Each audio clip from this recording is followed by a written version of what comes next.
go. So remember, if you see this, you can do this and support the station that supports you. These new rappers, Yeah. they need to start paying homage to what created and what made you want to be what you are today. So let's switch over. Let's go.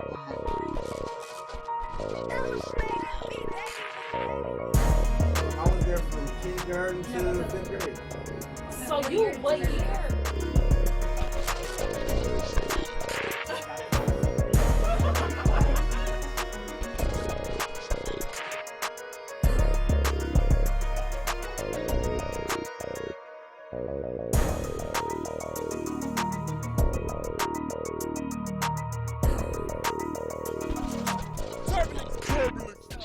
Being in prison changed your life.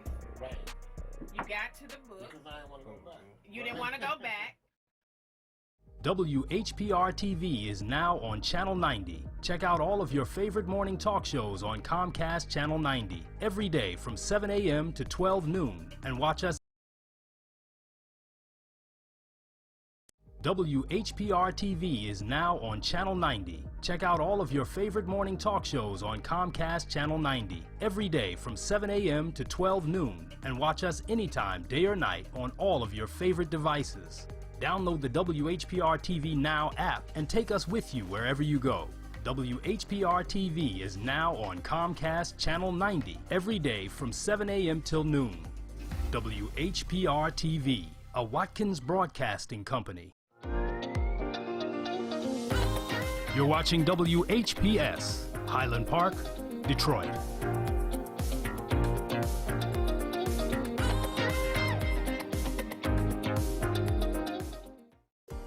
The views and opinions expressed on the following show are not necessarily the views and opinions of WHPS, its affiliates, management, or sponsors.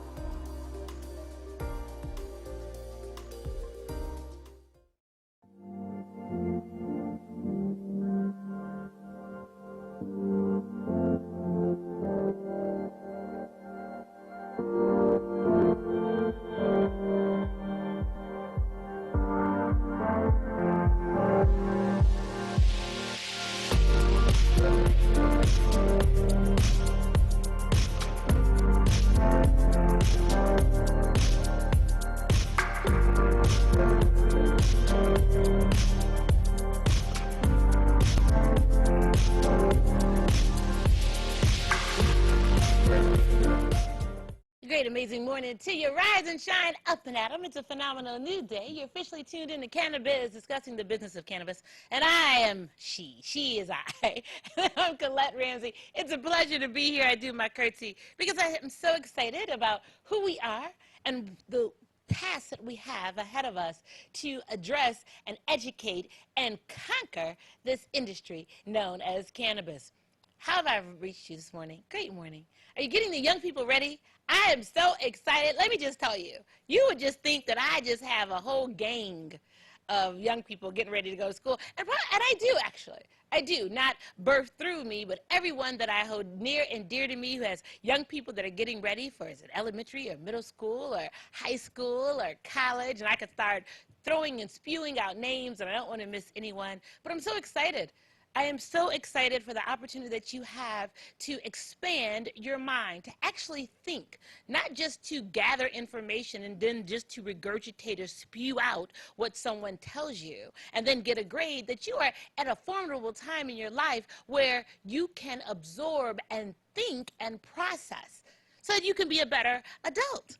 That's what it's about.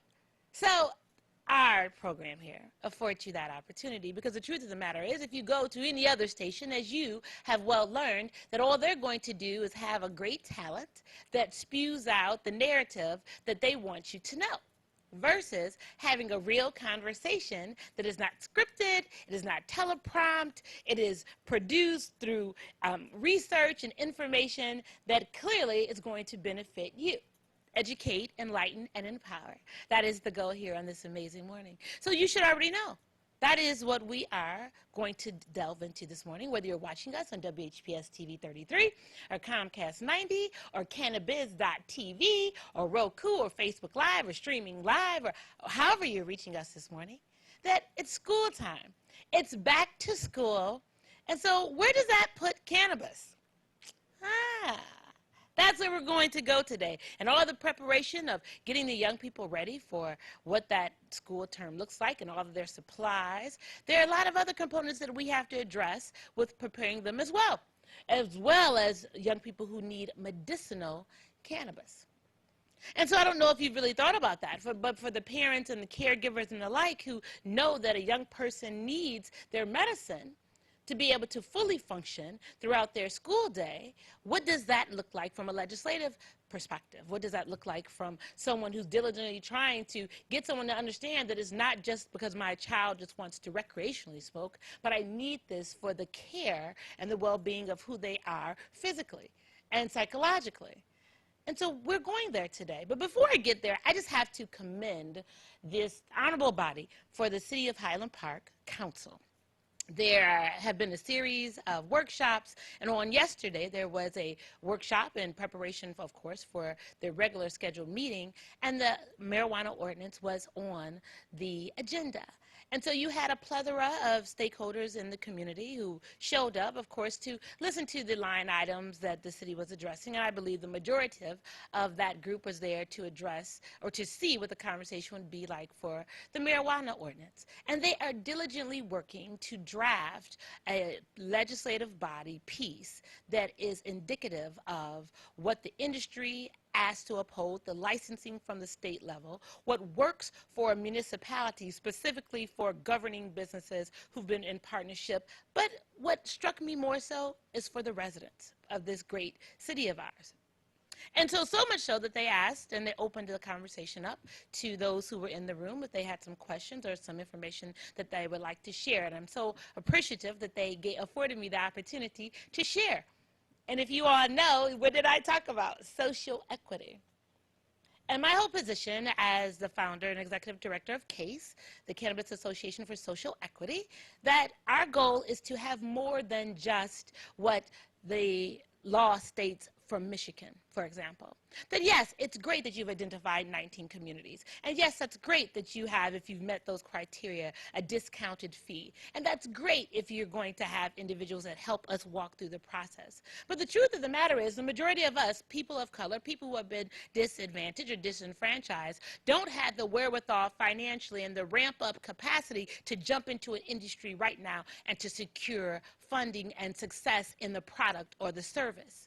So it's still going to take us some time to ramp up, just like we referenced in Massachusetts that they had 123 permits allocated, but only 5 have been in use, because the truth of the matter is, whereas we need the opportunity, we're not best prepared for it. And so in that conversation yesterday, I asked the city, this honorable body, the legislative body of council, to consider what that looks like from a mentorship, that you have established businesses that are coming in here for grow, and the people who are here who have an affection for that industry need to have a mentorship and a partnership and a tie into that business so they can grow and they can learn and then they can secure monies, and so that at the appropriate times when they want to branch out on their own, they are able to have a level playing field. And so I just appreciated the conversation. I just appreciated the ear. So there are a couple of more adjustments that they are making, and then of course I will be at every meeting and I will be able to share that with you, because I think that that is important. I think that's the challenge that we have across this country, and I believe that Highland Park will be the first to really get it, and that we will be the model for all other municipalities, because yes, Illinois did it and they got a portion of it right. Kudos. Massachusetts did it. They got a portion of it right. Absolutely. California, absolutely got a portion of it right. But I believe the whole mentor piece really sets the tone and really creates a bar.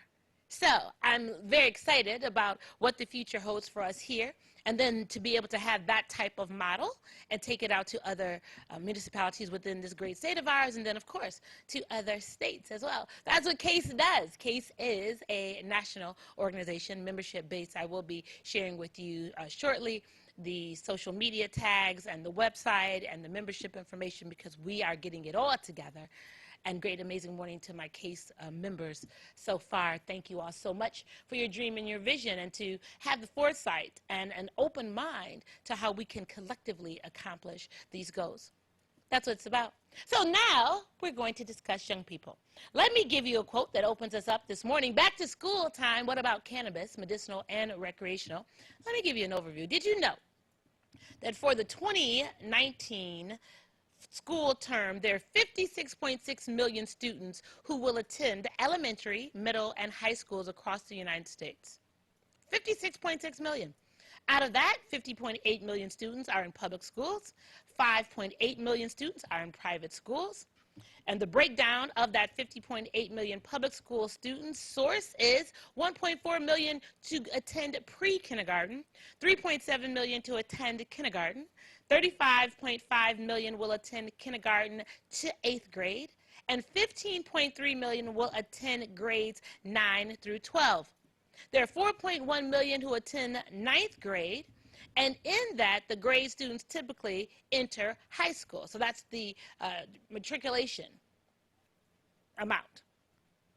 About 3.7 million students are expected to graduate from high school during the 2019 and 20 school year, including 3.3 million students from public schools and 0.3 million from private schools. So we have a plethora of young people that we have the charge and the ownership to educate in a complete way. And this morning we'll discuss how cannabis plays a part in that. Let me give us an opening quote. It is from our own Malcolm X. Education is our passport to the future, for tomorrow belongs to the people who prepare for it today.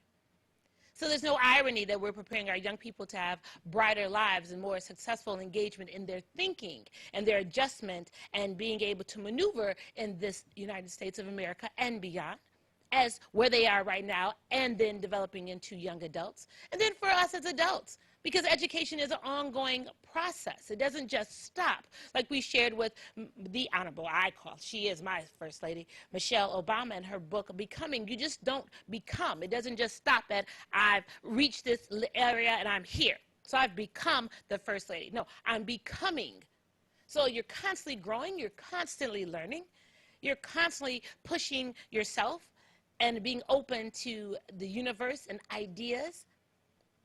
And then I'm going to throw this in there. And for those of you, and I'm going somewhere else with it this morning, but I'm going to put it in there because I can. And those of you who have a spiritual acknowledgement and a spiritual awakening, the truth of the matter is, you can't ask for any more than you believe, no matter what it looks like. You all heard the stories growing up, David and Goliath, the smallest beating the mightiest. You've been in the experiences and spaces where you couldn't have imagined how you got through, but you got through. It's like being in a space where you ask for a miracle, and at the end of the day, you say, okay, I want a miracle, but I don't want to be a part of it. That's like the crossing of the Red Sea, but you don't want to be in the sea as it is crossing. A lot of times we have to go through something in order to reap the full benefit of the grace that it will be afforded for us to be better. And you have to know that that is what happens and can happen in this industry, no matter what it looks like. That if you get the information, if you create the conversations, that you can then accomplish a task that will benefit everyone, multiple fold.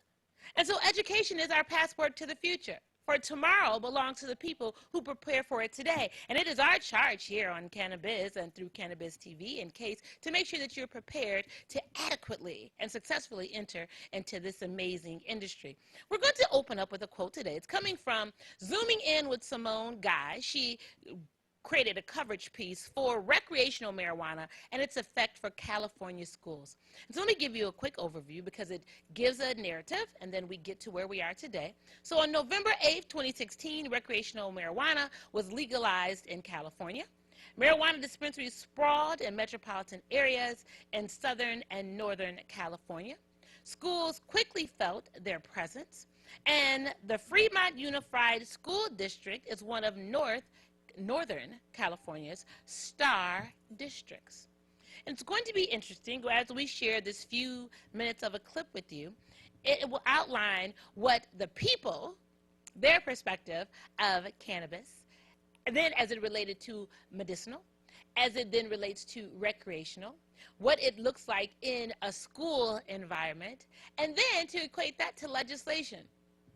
And the truth of the matter is, if you are not best equipped as an adult, then you realize that everything that you do, everything that you say, specifically if you're part of a legislative body, has a direct impact on the people in which you say that you're there to serve. Government is about service.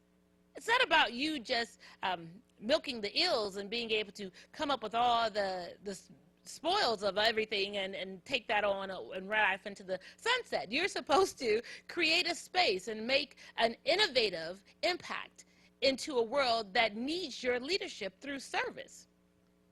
That's the truth of what legislation really is. And some of us have seen along the way that those who should have a direct impact in a positive way, that effectuate a change in the community, do reap some of the benefits. Okay, this is America, I get it. This is a capitalistic society. It's democracy, I get it. But at the end of the day, the people and the needs of the people should come first. That's really what it's about. The people and the needs of the people should come first. And so that's what I am employing us today. That's where we are with education. So no matter how you've met your young people, I believe you should let them know every day that they're brilliant. Young people are brilliant, that you are intelligent, that you will open into the spaces of this institution called the school, and you respectfully ask questions. There's no answer that is a dumb answer. That's not how this works. So if you're not willing to open up your mind, open up your the intellect, the mind's eye, because we talk about there being a difference between the brain and the mind, then you won't get what's for you. And that's the bigger challenge that we have as adults. As adults, we don't do it. And we're constantly trying to point the finger and blame everybody else for what we're afraid to do for ourselves. And then you'll live in this regret.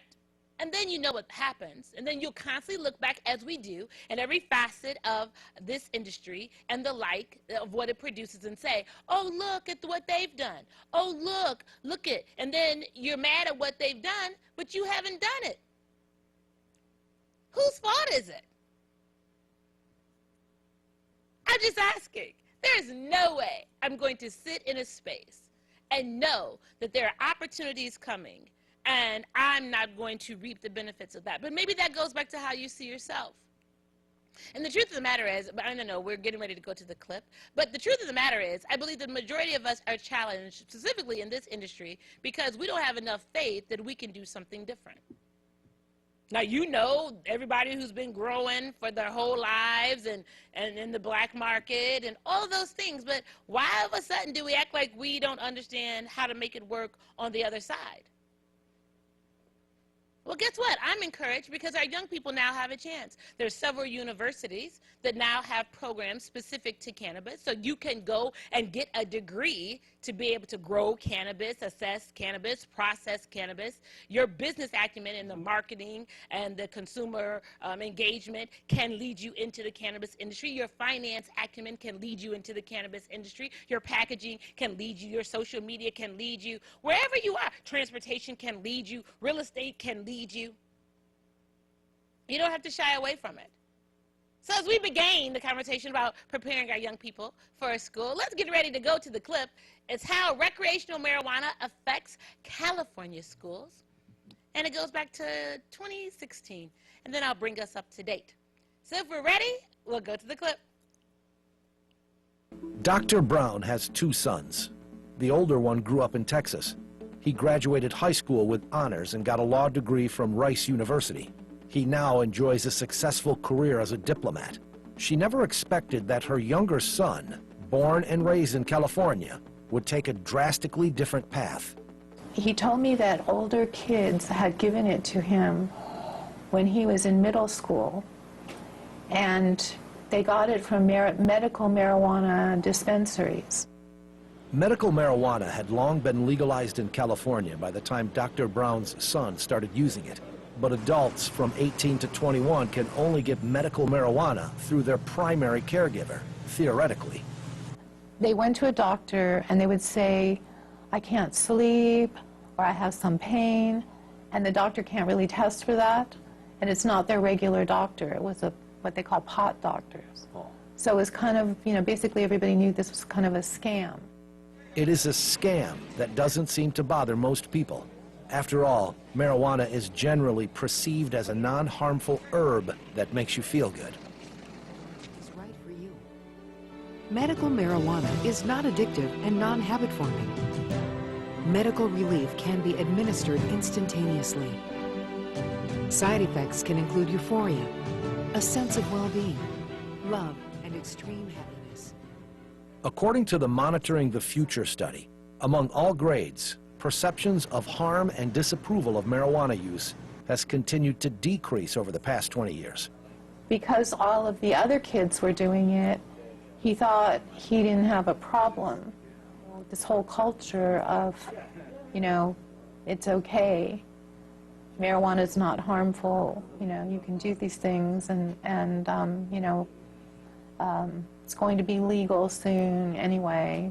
And that's another thing that he would say.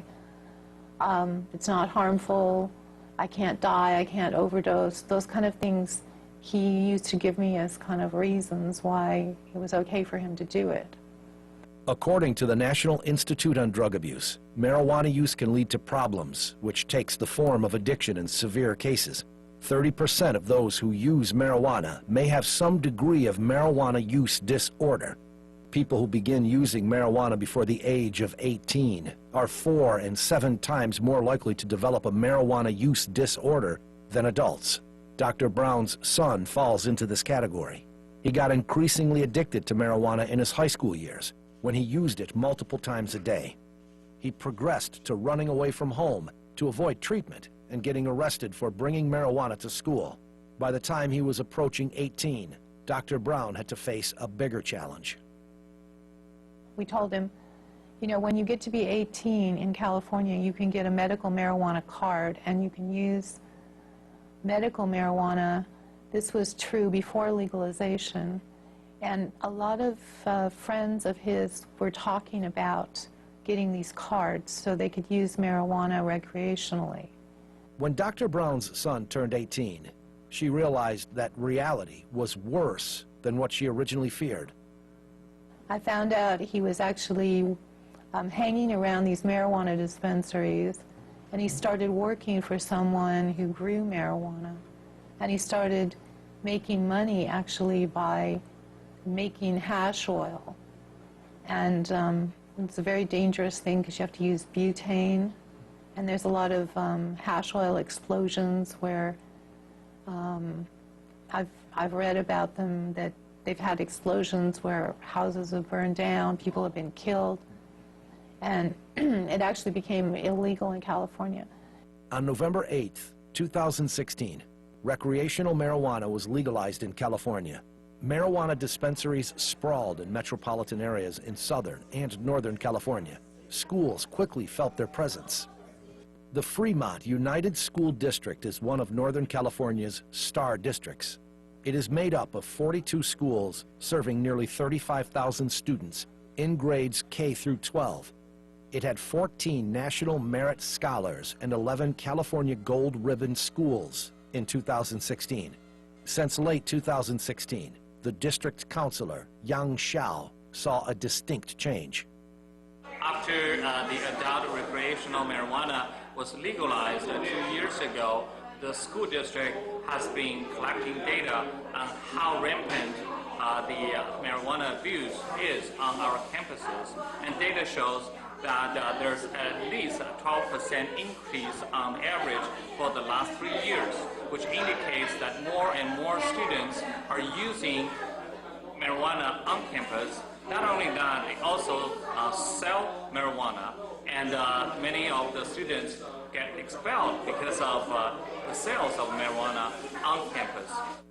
According to Marijuana Business Daily, as of July 2018, an estimated 70% of cities and counties in California had actually prohibited cannabis companies of any type from setting up shop in their jurisdictions. But major metropolitan areas are exceptions. On November 28, 2017, at the San Francisco Board of Supervisors meeting, Katie Tung tried 3 times to impose a buffer zone for marijuana dispensaries, drug dispensaries, and daycares. They were all turned down. So the first one is the 1,000-foot buffer zone and including daycare center as defined under the California Health and Safety Code. Okay, no other questions about this particular amendment. Madam Clerk, on the item, please call the roll. Supervisor Breed. No. Breed, no. Supervisor Cohen? No. Cohen, no. Supervisor Farrell? Farrell, no. Supervisor Fewer? Fewer, no. Supervisor Kim? Aye. Kim, aye. Supervisor Peskin? No. Peskin, no. Supervisor Ronan? Ronan, no. Supervisor Safai? Aye. Safai, aye. Supervisor Sheehy? No. Sheehy, no. Supervisor Tang? Aye. Tang, aye. Supervisor Yi? Aye. Yi, aye. There are 4 ayes and 7 noes with Supervisors Breed, Cohen, Farrell, Fewer, Peskin, Ronan, and Sheehy in the dissent. The amendment fails.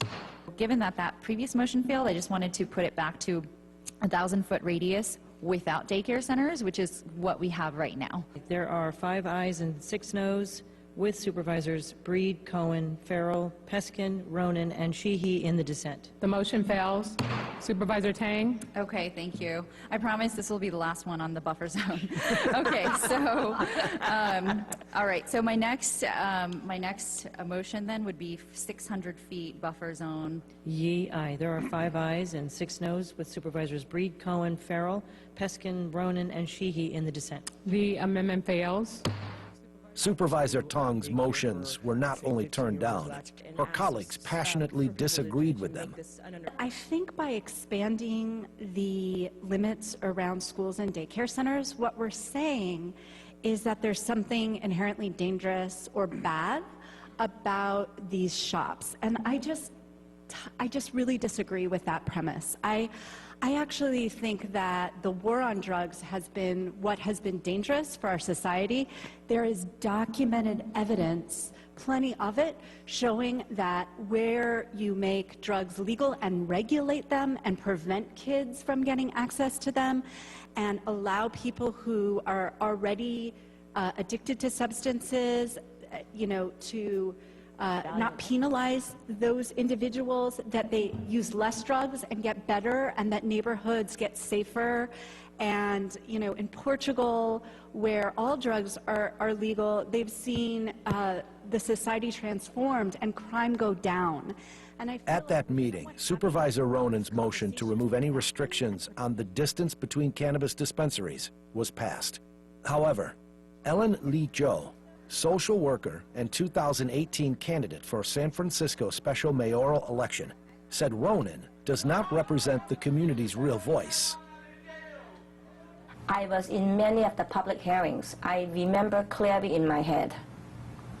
We said it to them, we do not want a cannabis store next to 3015 San Bruno, because there's a preschool and a daycare right next to that proposed location.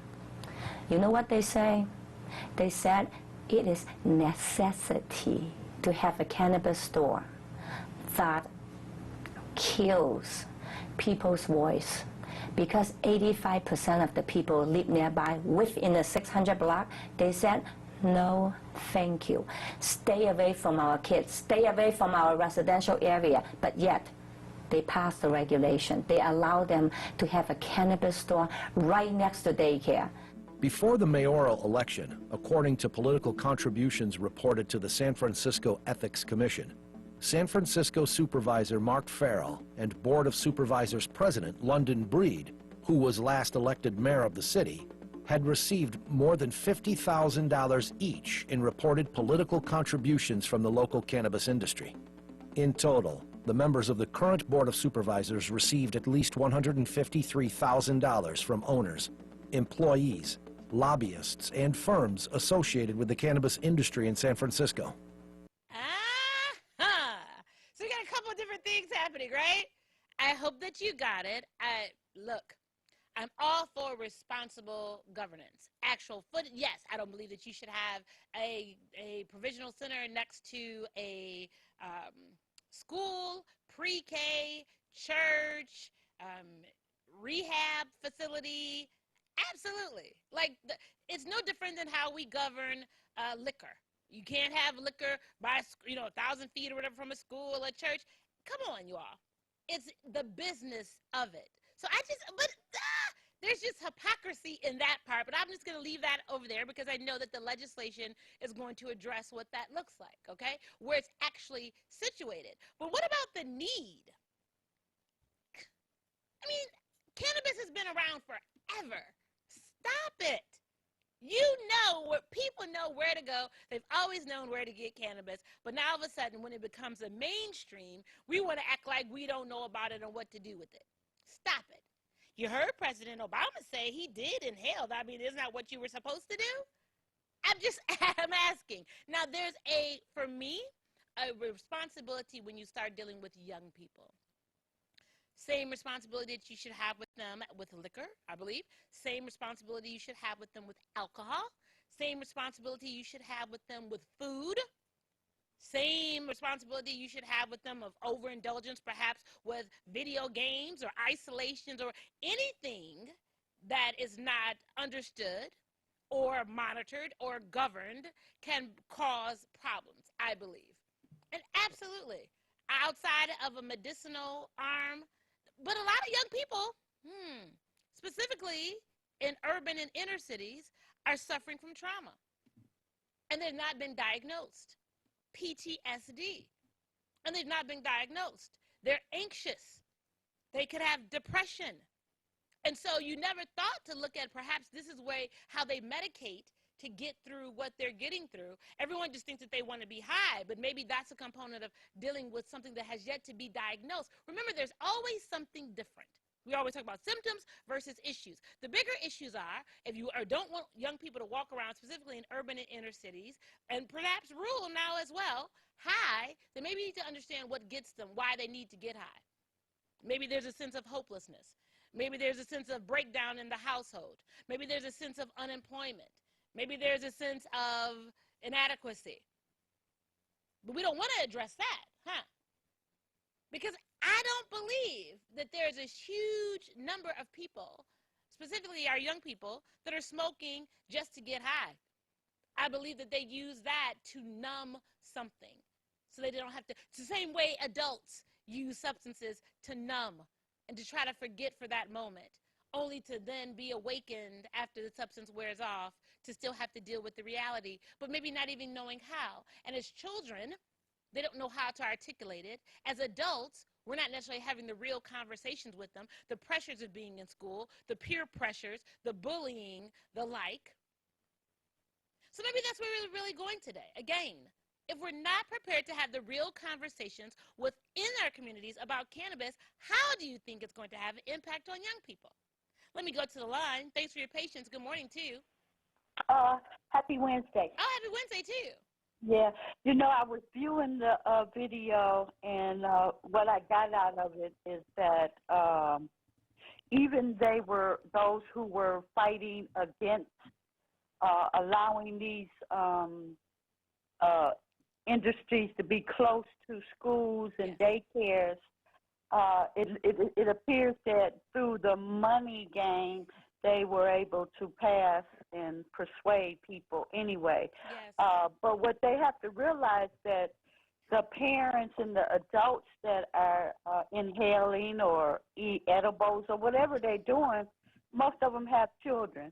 Yes. And they have children that's daycare age, and they have children that are school age. Yes. So I think, in my observation, is that you continue to educate those children of the environment and what's going on and what it's all about and the dangers or the not so dangerous. But you still have to educate them, and you can educate a baby in the womb.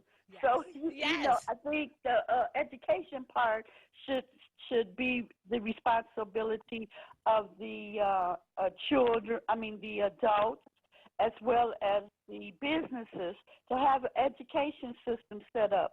I just spoke to a friend last night, and his grandson is on some kind of medication that the side effects is suicidal. See? So again, so now he has to be counseled and under some kind of suicidal watch at the age of 14 due to pharmaceutical prescriptions. See what I'm talking about? And stay there for a minute. The And I tell education part anyone. is important. Yes, and stay there for a minute. And I tell anyone, there is no way. I'm telling you, there is no way I would have anybody, but particularly my young person, having to take some type of medication that has the side effects of suicide, depression, anxiety. Are you kidding me? So that's the best we can do for the young person is to give them something that can create a different imbalance that will cause them psychologically to want to take their lives. Versus giving them cannabis, stop. And that's what I don't understand about these old heads that have bought into the negative images. Yeah. Do you not understand that they do those same negative images about you as a human being? Yes. And they've been doing it for years. Yes. You everything but who you really are. Yes. And so they're doing the same thing with this particular product. Yes. Great and, point. It's just keeping people continually blind and sidetracked all the way. And then the sad thing about it with our people is generational of the blind leading the blind. And so from a child on up, you're trained to believe the white man's ignorance or whoever ignorance to keep you at a certain level that will never progress. Yes. Yes. Absolutely. And think about it, you all. I don't understand. The callers I see, I'm going to get to everybody. I don't understand why we would be apprehensive and feel that we can't talk to our children. I mean, remember those of us who grew up and you heard your parents talk about, remember like when rock and roll was it?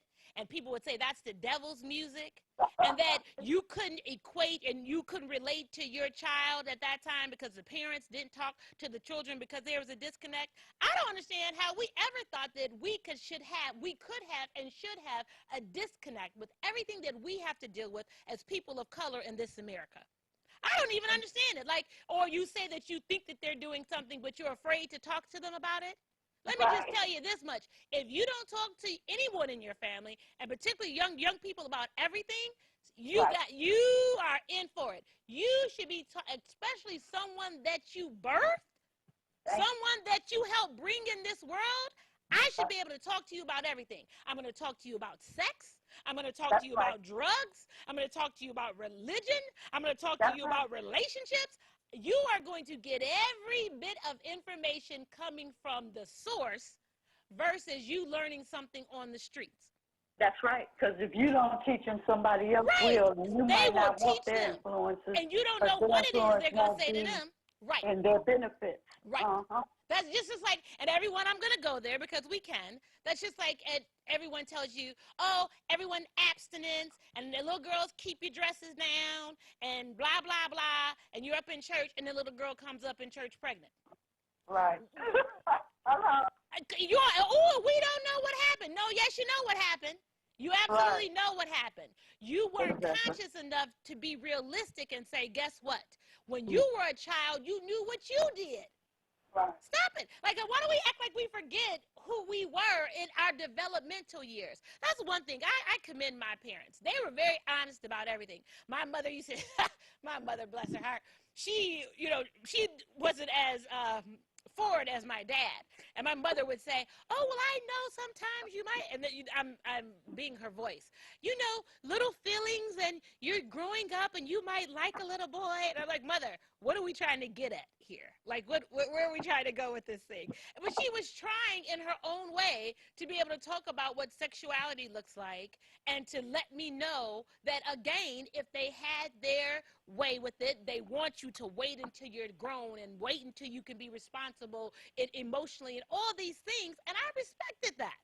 I mean, I don't understand. It's no different than cannabis. I have a really good friend of mine, and his family uses cannabis medicinally, and he found out that his son was smoking. And so he sat his son down and said, well, let me just tell you, first of all, if you're going to smoke, I'm just appalled that you are a follower in this. If you're going to smoke, you need to learn everything about the plant. You need to be able to grow it so you can be able to supply it to your family members. And so you're supposed to know what you're smoking so you won't end up getting anything else that could happen to you, because we talk about everything, and that is how we do things. I don't understand why we can't have those conversations. I'm glad you brought that up because while people are so afraid of cannabis and its danger, well, it's more dangerous when you're a consumer, when you can be about the business and you know what you're growing. You have your own land, you have your own chemistry. You learn about it through a business prospect where you can have the business and the empire and build your community and educate your children and go on. You need to stop the generational curse where you're stuck being a consumer and constantly believing everything that ignorance is teaching you to slow you down and keep you unproductive. Yes. And to your point, and to your point, think about it, you all. It's no different than the pharmaceutical drugs. You don't know all the components that they put in them. If you pay attention, you see the side effects. If you get cannabis, you don't know if it's processed. You don't know who the grow is. So you don't know what you're smoking. It can have its adverse effects. What I'm gonna eating. Right, or eating. It's right, or rubbing on your body, the CBD oil. It's no different. And let me just share with you all, and you know, this is just my announcement. I'm going to put it out there, and I'll be able to bring that to you in a couple of weeks. I'm hoping to be able to announce a school. So I'm in a conversation that I am hoping comes to fruition, that I will be able to present to you an online cannabis school where you can get certifications in all the areas of cannabis, and it will be something under my ownership and a group of individuals' ownership that will take it from the grow to the business to the marketing to all the and everything else in between. Because you will not be in a space where you won't get the full education. So I'm very excited to be able to let you know that I'm working on that. I got approached from some amazing people out of the East Coast who asked me would I be interested in developing a school, and I said yes. And so we are in the works of now putting together that structure and that curriculum. And so look for that. Look for that. So yes. Okay, I look forward to looking for that. I'll be in touch with you on the airwaves. Absolutely. I appreciate you. Everyone, that's what it's about. We're going to give you information the right way to make sure that you can make this industry work for you. For everything. In everything. Thanks for your patience. Good morning to you. Good morning, Queen. Good morning, King. Excellent information this morning. Thank you. You know, Queen, you know, and what you're saying, you're absolutely right. You've got to do the research. Yes. Because I can remember back in the 70s, a lot of times we would be out places and whatnot, and people would hand you a joint, but they would have it laced with angel dust. And I remember many individuals, they never came back from it, from that trip. And so, like you say, you have to do your research. Yes. Because some of those are out there using cannabis as a weapon. Yes. Like I said, I use the CBD oils and whatnot, but I get mine out of Europe. You know, over in Europe, understand, it's like over in Europe, they don't even allow Wi-Fi in the school system amongst children because of the side effects of young children's brain cells. So they will put you in jail if you allow Wi-Fi in their school system amongst young children. So these are things that we don't know. And, you know, I learned or heard that through study that, you know, the four number one causes of death for Americans today, number 4, cancer, number 3, congestive heart failure, number 2, what is it, medical malpractices and whatnot, medicine and surgery, number 2, and number 1, they say, is food. Food. Yes. Food. Yes. Our abuse of food. Yes. Yes. And we don't talk about it. Nope. No. Because you're going to consume food and water and air. Yes. 3 of the most important to continue life. Yes. And stay there for a minute, King, and if you all don't get that, think about it. Like, when you work to clean your system, you become so sensitive to everything that's in the universe. Like, that's the space that I'm in right now. I don't eat meat, period. I mean, like, no meat, like chicken, none of that. I don't know when's the last time I've had fish, and my immune system, like anything in the air, like if you all hear me cough or whatever, everything triggers me now because I'm so sensitive to things, because I'm working to clean myself and keep myself cleansed from what's going on around me, the impurities that they put in food. Like when you just really start thinking about it, you would be really mindful about what you put in your temple when you really just start thinking about it. And as adults, we're supposed to have that discipline. But what do we say? Oh, well, diabetes runs in our family. Oh, well, my big mama had high blood pressure and gout. What does that mean?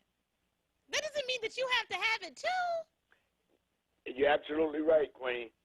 Because genes has nothing to do with you transmitting those things that come from your parents. Genes is nothing but a blueprint of your system. It's nothing but the blueprint. That's all genes are. It represents the blueprint. Right. And then you make choice with what you know. There you go. So we make choices. So if you know that that is what it is and we have the proclivity to, then you make some different choices. That's right. But maybe that's the truth of where we are and everything that we are going through, cannabis alike, is that we don't want to have the real conversations so that we can make the best choices. So, King, I appreciate you. Appreciate you. Love you, Queen. Love you more. Have a blessed day. Okay, you have a blessed one as well. Let me go to the other line. Thanks for your patience. Good morning to you. Good morning. Good morning. It's my turn. It's your turn. Hi, good morning, Colette. This is an awesome show. Thank you. I appreciate it. I won't even say who I am, but I'm a valued viewer. Okay, yes. And dedicated. And I thank you for the clip. Okay. And you look fabulous. Oh, thank you. I try. No. I know, right? I know. I know who this viewer is, and you keep me in line on every possible occasion, so thank you. I tell you, you're right. It takes a village. Hey, all of us. Like, we all do a little bit. Yes. I do want to say a couple statements, and I won't hold you. One of them is marijuana. Yes. I'm listening to us talk, and we say things like medicinal. Yes. Or recreational. Mm-hmm. I don't know what drug out here or pharmaceutical or so that can even be put in two categories. Okay. They said people abuse the pharmaceutical drug, so that was never considered as recreational. Right. Because it was abusive and it was hurting you, killing you, overdosing you. Right. But yet they say marijuana. Oh, we're going to make it over here for recreational, and we're going to put it here for pharmaceutical. I mean, I see it spreading itself out. Yes. And that, to me, that's a good thing. Okay. Also, the school, sign me up. Okay. I need to know, do I need a scholarship? Do I need a grant? Do I need a loan? What I need, sign me up. Gotcha. I got you. Yeah, no. And so put my name on the list. I got your name on the list. And to your point, you're absolutely right. Marijuana, the categories of marijuana, stop it. With recreational being passed, it's out the window. Everything now is just cannabis. Stop. Come on. Like, I mean, that's really where it's going right now. So you're not going to have to go into a dispensary and show your medical card in order to get a higher strain. Stop it. It's all everywhere. going to be allowed. Remember, this is, to the original clip's point, it's about the business of government. They had to start somewhere to get your money. So I'm going to start right here and make it comfortable for you and let you believe that it's medicinal, right? Because I can't just jump out there. But then you knew that the majority of other people who were coming to get the caregiver cards were actually using it for recreational, but they were able to classify on something for medicinal, or they were able to just pay for the license, to pay for the from somebody that they knew or whatever the case may be. And so that's where we are right now. It is the business of this thing. So I got your money medicinally. Now I'm going to get, so then I got a majority of the states bought in, and we're fighting for that.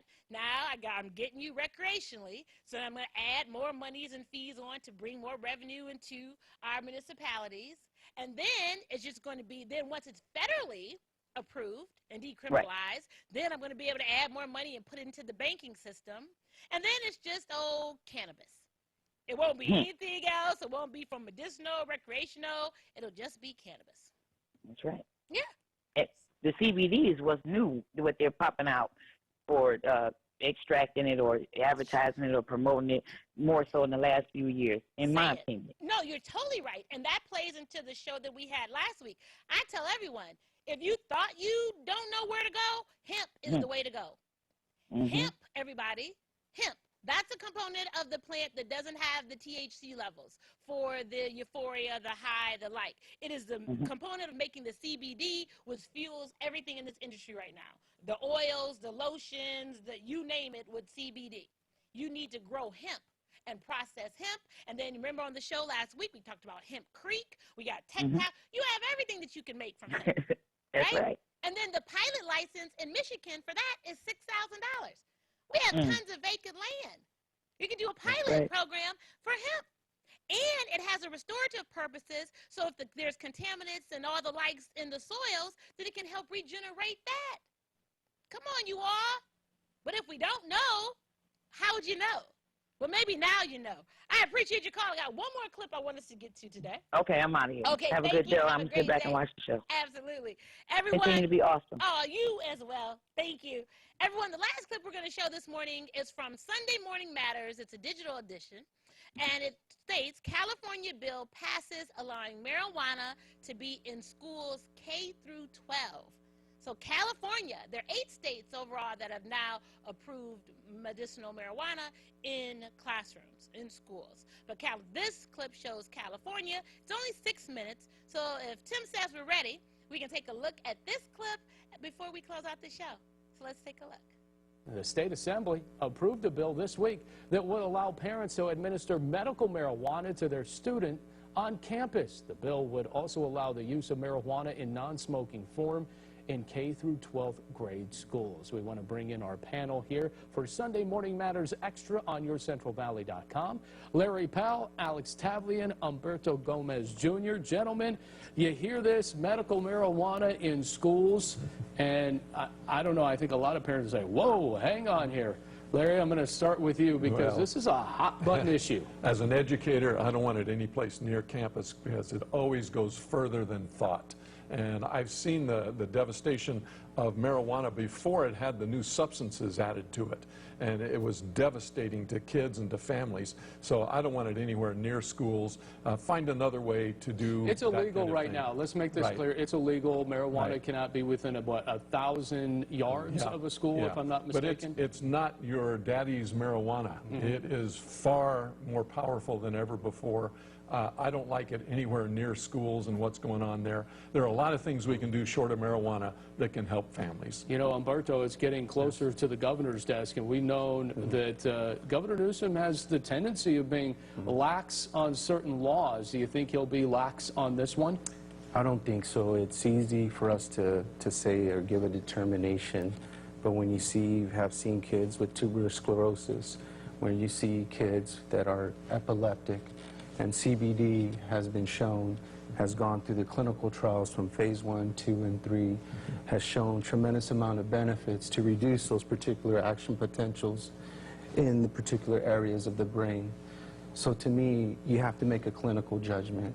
And if that is beneficial to the child, then who are we to say that they can't have that at school? We're smart educators who are in the business for 43 years and saw the devastations of that kind of thing going excessive. CBD and THC. Do it off campus. Umberto, you're in favor of seeing medical marijuana administered on campus? If it's prescribed by a physician, it's prescribed by a physician, and this doesn't mean that it's going to be in whatever smoking form. But one could say some parents are not always as responsible as they need to be. Right. Then Alex? you don't prescribe it. Well, it's not, and here's the deal. I mean, I went through high school at the peak of, medical marijuana cards. I know I could name right now more than 2 hands worth of people that I went to high school with who were getting medical marijuana cards for no reason. They were, they were able to get access to a card because a doctor was willing to sign off on it. And that's, first of all, it's the responsibility of doctors in this day and age, especially with all sorts of medication, not just marijuana. But if that's the threshold of just a doctor prescribing it, we're in a world of hurt because there's not the regulatory infrastructure to reprimand doctors for irresponsibly prescribing medications that are not needed by the child. There is a regulatory agency that does that particular regulatory or does see who's prescribing more or not. Right. Because why is it? What's the difference, Dr. Powell? I know, because I've seen kids with this stuff, and I've seen the benefits of it, particularly with CBD. Do it off campus. That's what I'm saying. How about if the we child can has a send kids seizure? off campus for sex education and other kinds of things, we can send them off campus for If treatment. the kid has seizures on campus, I just think There are other things you can But do. this is, now, real quick, before we put a punctuation on this, part of this is that it's up to the school district whether to implement this or not. So the state could say, yeah, we're going to allow it, it's going to be lawful, but then it's still up to the school districts to decide whether or not they're actually going to implement the law. If you're sitting on the Fresno County Superintendent chair there... I'm going to be down at the meeting saying, do it another way. Help the kids, but don't do it at campus, because as soon as you start that, it's exactly what Alex was talking about. It always gets abused. It always gets abused. And I've seen the negative effects of marijuana and what happens with families when it wasn't with this heavy concentration of the crazy stuff. So you start opening that door, it's a Pandora's box for schools. You can't even, There's a difference between CBD You can't and take an THC. aspirin at school without parents. But, you know. but guess what? They allow particular opioids to go on through the market. They change the label. They change it from being a short term to a long term, okay? And I know which agency did it and was pushed by who. Okay, the big pharmaceutical pushed that issue.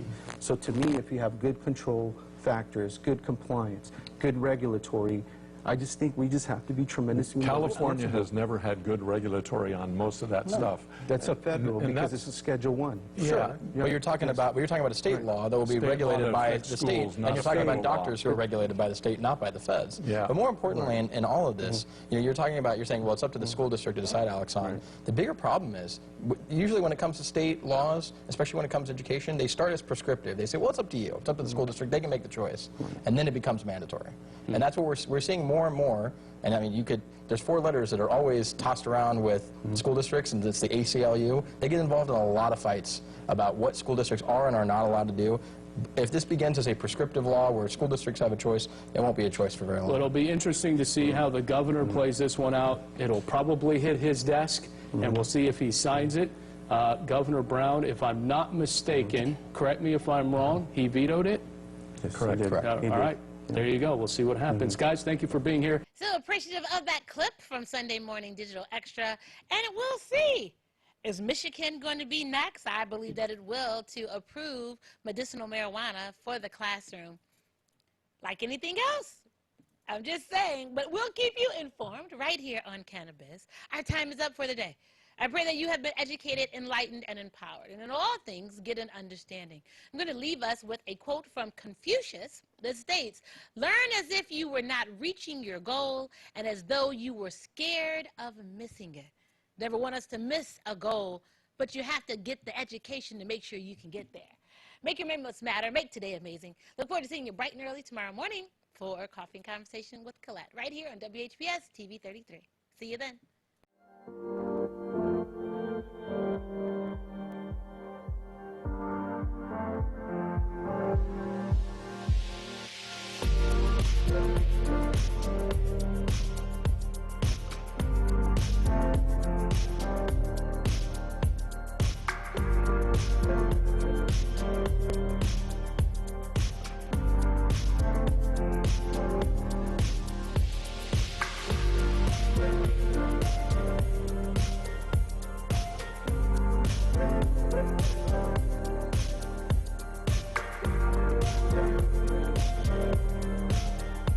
You hold your own Facebook watch party.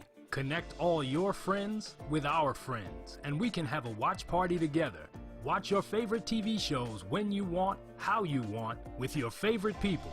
Here's how it works. Log on to Facebook from your computer or tablet and go to the RJ Watkins fan page at facebook.com/TV33WHPR, the one with the blue WHPR logo on the left.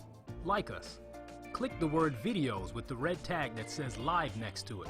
Then click the share button at the bottom of the video player and select start a watch party. Invite whoever you want. Your party will be recorded and archived for playback anytime you want. 7 days a week, 24 hours a day. At the end of the month, the viewer that has the most people at their watch party will be invited on the TV show live. Come on, Let's have a party. To be able to meet people from different countries enriches our lives. Wayne County gave me so much, my degree, who I am. The college supports you to grow. They have the different campuses. I'm like, I can try this. Makrit Shunga, Ethiopia. Sandra Gonzalez, Mexico. Arminalda Carrick, Bosnia.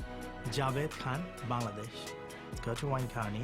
They will find your path and you will know what to do next. Arrested, you have the right to remain silent. Everything you say can and will be held against you. Don't talk to the police.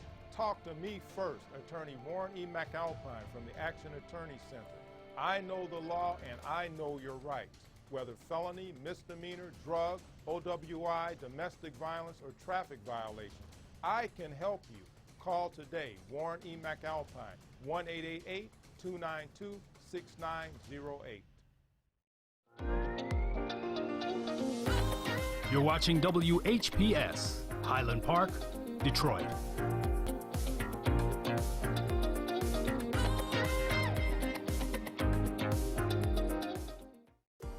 The views and opinions expressed on the following show are not necessarily the views and opinions of WHPS, its affiliates, management, or sponsors.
Good afternoon. It is the 18th of October. It's on a Friday.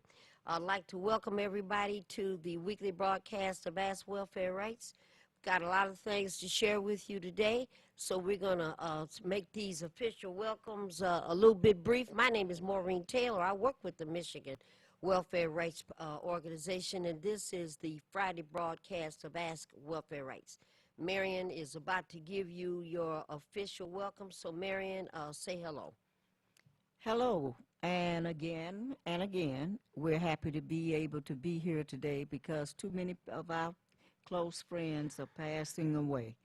And we want you to participate, please, and tell us what you're thinking about and have some solutions also.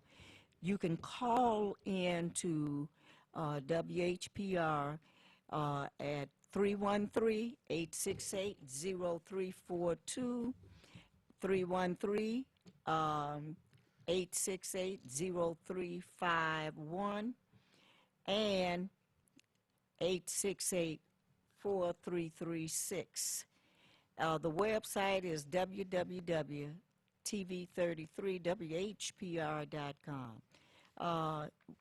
And remember, you can still get us at, I don't know, can they? On TV 33. No, it's 15.1. Yeah, and I've picked it up a couple times. 15.1, yeah, I've seen it. And I pulled it up, so 15.1 and channel 90. Oh, yeah, I know 90. Yeah, still channel 90. Okay. Did you hear that? I think they did. Okay. 90. And again, use those. Don't let me forget. Don't forget that you need to call in and participate. And this is not a 2-hour program; it's a 1-hour program. So get your information in quickly. Is her point. That's right. All right, we're ready to go. All right, Marion, you know, this Riverwise magazine is a local rendering, and it's very nice. Lots Nice of local magazine. pieces in there, very colorful and whatnot. And we have it at our school. And somebody brought in a stack of them, and I looked at the first page, and my eyes just filled up with tears. I know it did. It did. I hadn't heard this, and I mentioned it to you, and you knew that this had already happened. But let me just take a moment, and it said, in memoriam. I couldn't believe it. In Kenge Zola, Yeah. former Beautiful young 101.9 WDET staffer and host of All Things Considered, has passed on. Zola and who wrote this? Jerome Vaughn. And Jerome is saying that Zola and he worked together at WDET for roughly 8 years. Whenever he thought of her, which was often, she was laughing, smiling, and always educating, teaching people whether they wanted to be taught or not. During that time, she gave instruction as the news intern, coached me on my voicing, and gave me the lowdown about some of the real history connected to WDET. They list so many of the things that she'd been involved in. Began working at WDET in 1976. A couple of years later, created a WDET program called Everywhere Music Goes. She started a new show, the Nkange Zola program, and in 1985 it featured music and poetry. That's what I knew her for, but the poetry. Performances and interviews. She moved to WDET News Department in the early 1990s, and that's when I got the chance to meet her, and we did some things together. And she began hosting the program called All Things Considered. Yeah, boy, boy, boy. Zola won the Loretta Moore Feminist of the Year Award from the Detroit chapter of the National Organization of Women. That would have been, what's her name? Jackie Steingold. Yeah, you and I went to that thing, and that was in 1997. She traveled to Africa for the United Nations International Decade of Women Conference as part of the Detroit delegation. Alrighty. Memorial services, this is gone now. Memorial services in a celebration of her life. And it occurred September at the Alfred Brush Ford Park. I was so shocked and just tearful to hear that Nkange Zola had made her transition, because I certainly had not heard that. And boy, what a wonderful person I thought she was. And look at this beautiful picture, this black woman. You just know, so I was pretty. Well, so smart. You know, she kept, you know, her close. She was real close to her father. And, you know, we knew that her father in his older years began to develop certain things, you know, as far as riding the bus and talking to people about politics, you know. Yeah. And he would, you know, even in demonstrations, she would be trying to keep up with him. So, you know, that is a loss, boy, you know. Great loss, Yeah, Maureen. yeah, A yeah. great loss. Why don't you tell us, because I didn't get there until later, about right, well, about another loss we have had. You know, we're still not over the loss of His mother. Ruth Williams, who was our resident expert in housing Oh, and yes, public she housing was. and whatnot. And we had to give Ruth back several years ago, and was How long quite has that been? shocked. How long has it been? December 15th, it would be 7 years this December. Wow, I was off 1 year. You know, yeah. And just got the news the other day that one of her sons, Kevin. The baby. No, Sean. Sean was is the baby. Yeah. And I was. Yeah. He is the baby. Yeah, Sean is the baby. But Kevin, they called him Ace. And Ace made his transition just a few days ago. And we were, you know, just so difficult to realize, you know, these, you know, Lord have mercy, we grew up with half these children. And so I went there today after work, and it was a full outpouring of all of the members of the family. And when I get there, I always am surprised that I forget that Ruth had all boys and one girl. All One girl. boys and one girl. And she just like Ruth on a lot of Yeah, things. boy, you know, so he leaves to cherish in his memory 3 sons, Kevin, Wade, and Dwayne Tatum, 2 daughters, Liana and Sade, grandchildren, Nakiah, Marie, and Wade Darnell, 4 brothers. Boy, boy, boy. I don't even want to call them. 4 brothers and 1 sister. You know, and to go there, and he didn't want to have a big ceremony and all of that, but, you know, quiet guy, kept to himself and made his own transition plans and said, when I'm gone, let's not make a big deal of it, and let's just cremate me and keep moving. And that's what happened, you know. So They Kevin carried out his wishes. Dwayne Tatum, Sr., a.k.a. Ace Boogie. That's what they used to call him. And, so we went there, or I went there today. All right? Yeah, and I had an opportunity to see the family. Yeah, got right there before just in time. But we lost another big person to our heart, Maureen. Here it is. And I tell you, it is very hurting because I know you. We kept praying that he didn't leave us. His name was Howard, and I know a lot of you, King, and a lot of people in his neighborhood grew up with him. Butternut Street. On Butternut Street, and Howard and his whole family, you know, his aunts as well as his mother, and you know, the children in general always had a smile on his face. He would say, "Hey, Maureen." Deep voice. "Hey, Marion, my mama looking for you." I said, "I'm on my way." But they were always out to fight against not only racism, but for the community.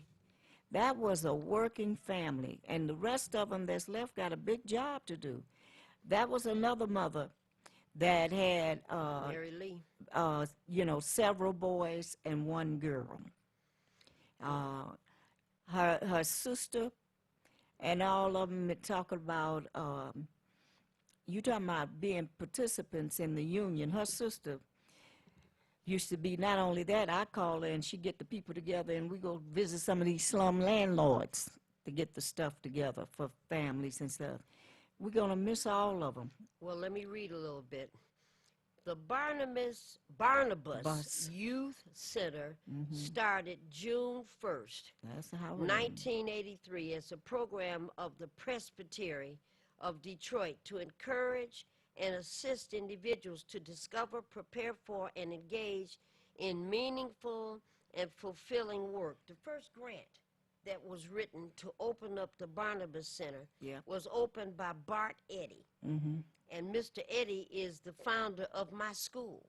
Really? And when I got over to my school, and that, you know, 10 years ago, almost 10 years coming up, and I met Mr. Eddy, the founder of Detroit Community Schools, and, you know, he seemed familiar, and he thought I looked familiar.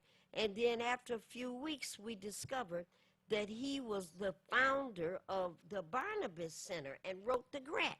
And I told him, you're not talking about Howard King and Stan Edwards. You know them? Yes. I mean, they were so, great fellas, Maureen. You know, I see you leaning back in your chair as you're talking. Oh, Yeah, you have to move Come up, on now. okay? All right.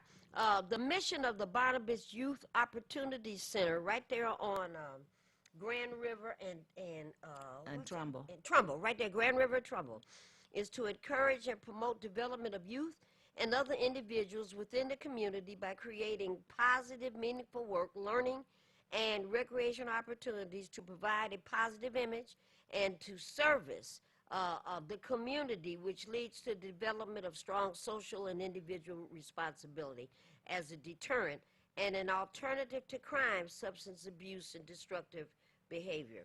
Now, I also copied what it is that they do. After school training, Monday through Thursday from 4 to 7. Life skill awareness and mentoring, developing a positive self-image, pre-vocational, individual skill and needs assessment, networking, resume writing, all of that. Commercial painting, proper use and care of tools, also training in scrapping, caulking, priming, and painting. Now here's where the rubber met the road. Carpentry and woodworking. I still have my boy. My address that Howard and some of the young people made. And they did it, and they painted it too. It's beautiful.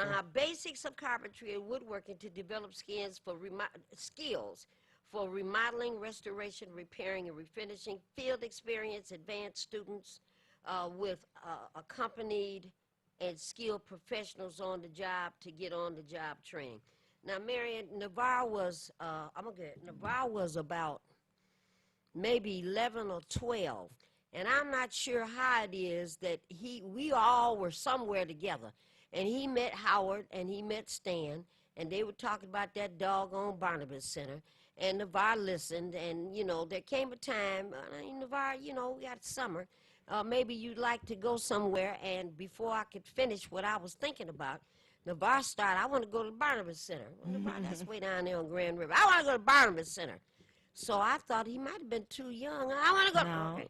So I took him down there, and Howard and Stan come and met him at the door and took Navarre in there, and he worked there. Navarre turned renegade that day, because he didn't think another lick about me out there in the car. He said bye and went on with them. So, they told me what time to come back. I said, well, what you mean? I'm not going to stay here and wait for him? He told me whatever. No. And they sat looking at me and shut the door. And I still remember Stan locking it to make certain I couldn't get up in there. So I came back and picked Navarre up, and he had a ball. He wanted to go back. I don't know. I've forgotten how many days it was. I think it was like 3 days. Navarre worked down there at the Barnabas Center for 2 summers. And the thing, I'll tell you this, and then we'll see what you want to say, and we're going to get this call. Howard King made me so mad. I was so doggone tired of Howard. Here come the weekend, Saturday, and I'm trying to go shopping or wherever it is I'm trying to go. And the bar's telling me, well, Howard and them was coming to get me. Oh, I'm going shopping. I thought you were going to help me carry the groceries. No, I'm going with them.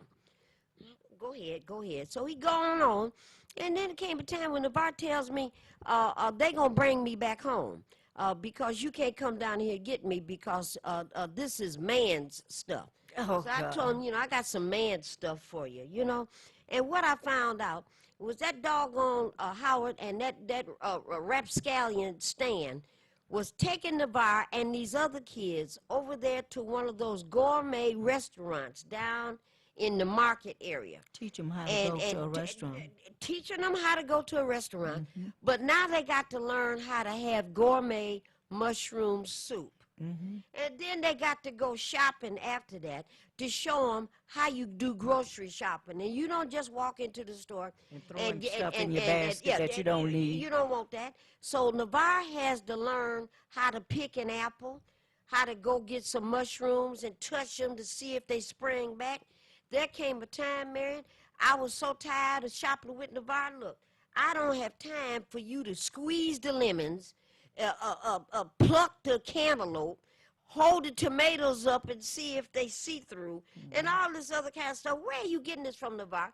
Howard, Stan, you can't just go to the store, Ma, and just throw anything in the basket. You're supposed, I said, okay, you get your basket, I'm going to get mine, and you go ahead, and I'll meet you at the checkout. And that child went through every aisle. That's when I started reading cans and what was in them. Because Stan and them said you can't just put cans of stuff in your basket. You have to see how much salt, how much sodium, and all these other things. And they made, I can only imagine how many thousands of young men and young women that they mentored into adult young men and women today that have spiritual basis, that have morality, and have respect. And that's what Howard and Stan and Mr. Eddie at the Barnabas Center were able to manage. Before Howard, and we're saying this about it because we know how much we're going to miss him. Coming right at you, Howard, when I came into Detroit off the civil rights, from the civil rights movement, Howard's family was one of the first families that joined around building up the organization that we had. And as well as down in Lowndes County, Alabama, the connection there between that from their home and the connection with up here in Detroit. Is that where Mary Lee was from? All of them were from Lowndes County. Howard and some of the children from here. But I remember and Dorothy, I got to call Dorothy because I'm hoping that, Kim was able to get her because Dorothy also, that was Dorothy's other home too, just like mine. Hold on, caller. Go ahead. So, Howard loved basketball. He was known for playing basketball, coaching and everything. Even my daughter Carolyn used to go over there at time and mess with Howard with that basketball and everything. He would be in the gym with the kids teaching them. He had been looked at by national, team leagues and what have you. Even what's his name that from Flint, not from Flint, but from Magic. Magic had tried to talk to him and everything. But what happened was those police would never leave those young people over there alone. Especially, who did I tell you today? One of those two that killed the young man that we had the big picture up on the wall and we were over there demonstrating. Malice Green. Malice Green, yeah. And the same police had been messing with Howard and a lot of the other young people over there. In fact, they beat him up at one time, and he ended up in the hospital at the same time that one of our other people were there, and Howard was around there making sure that he was doing okay. Yet he had been in there because he had been beat up by the police. But, he was a young man that loved his community. His mother passed away, his aunt passed away, his other aunt passed away, his brothers passed away and what have you, and he never left that community. He fought for that community. And I'll say this to you, then we're going to take these calls.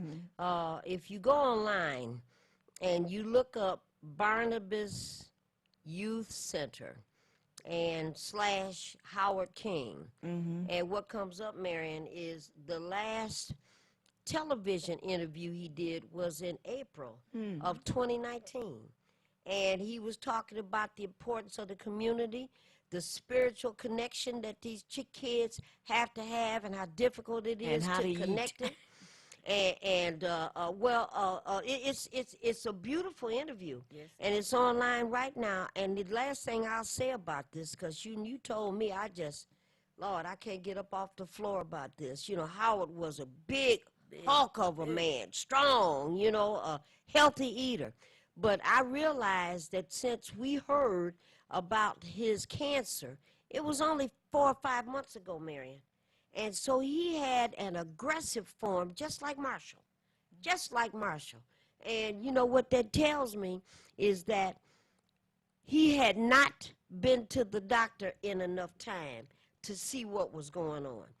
And if nothing else, I want to say that to men and women.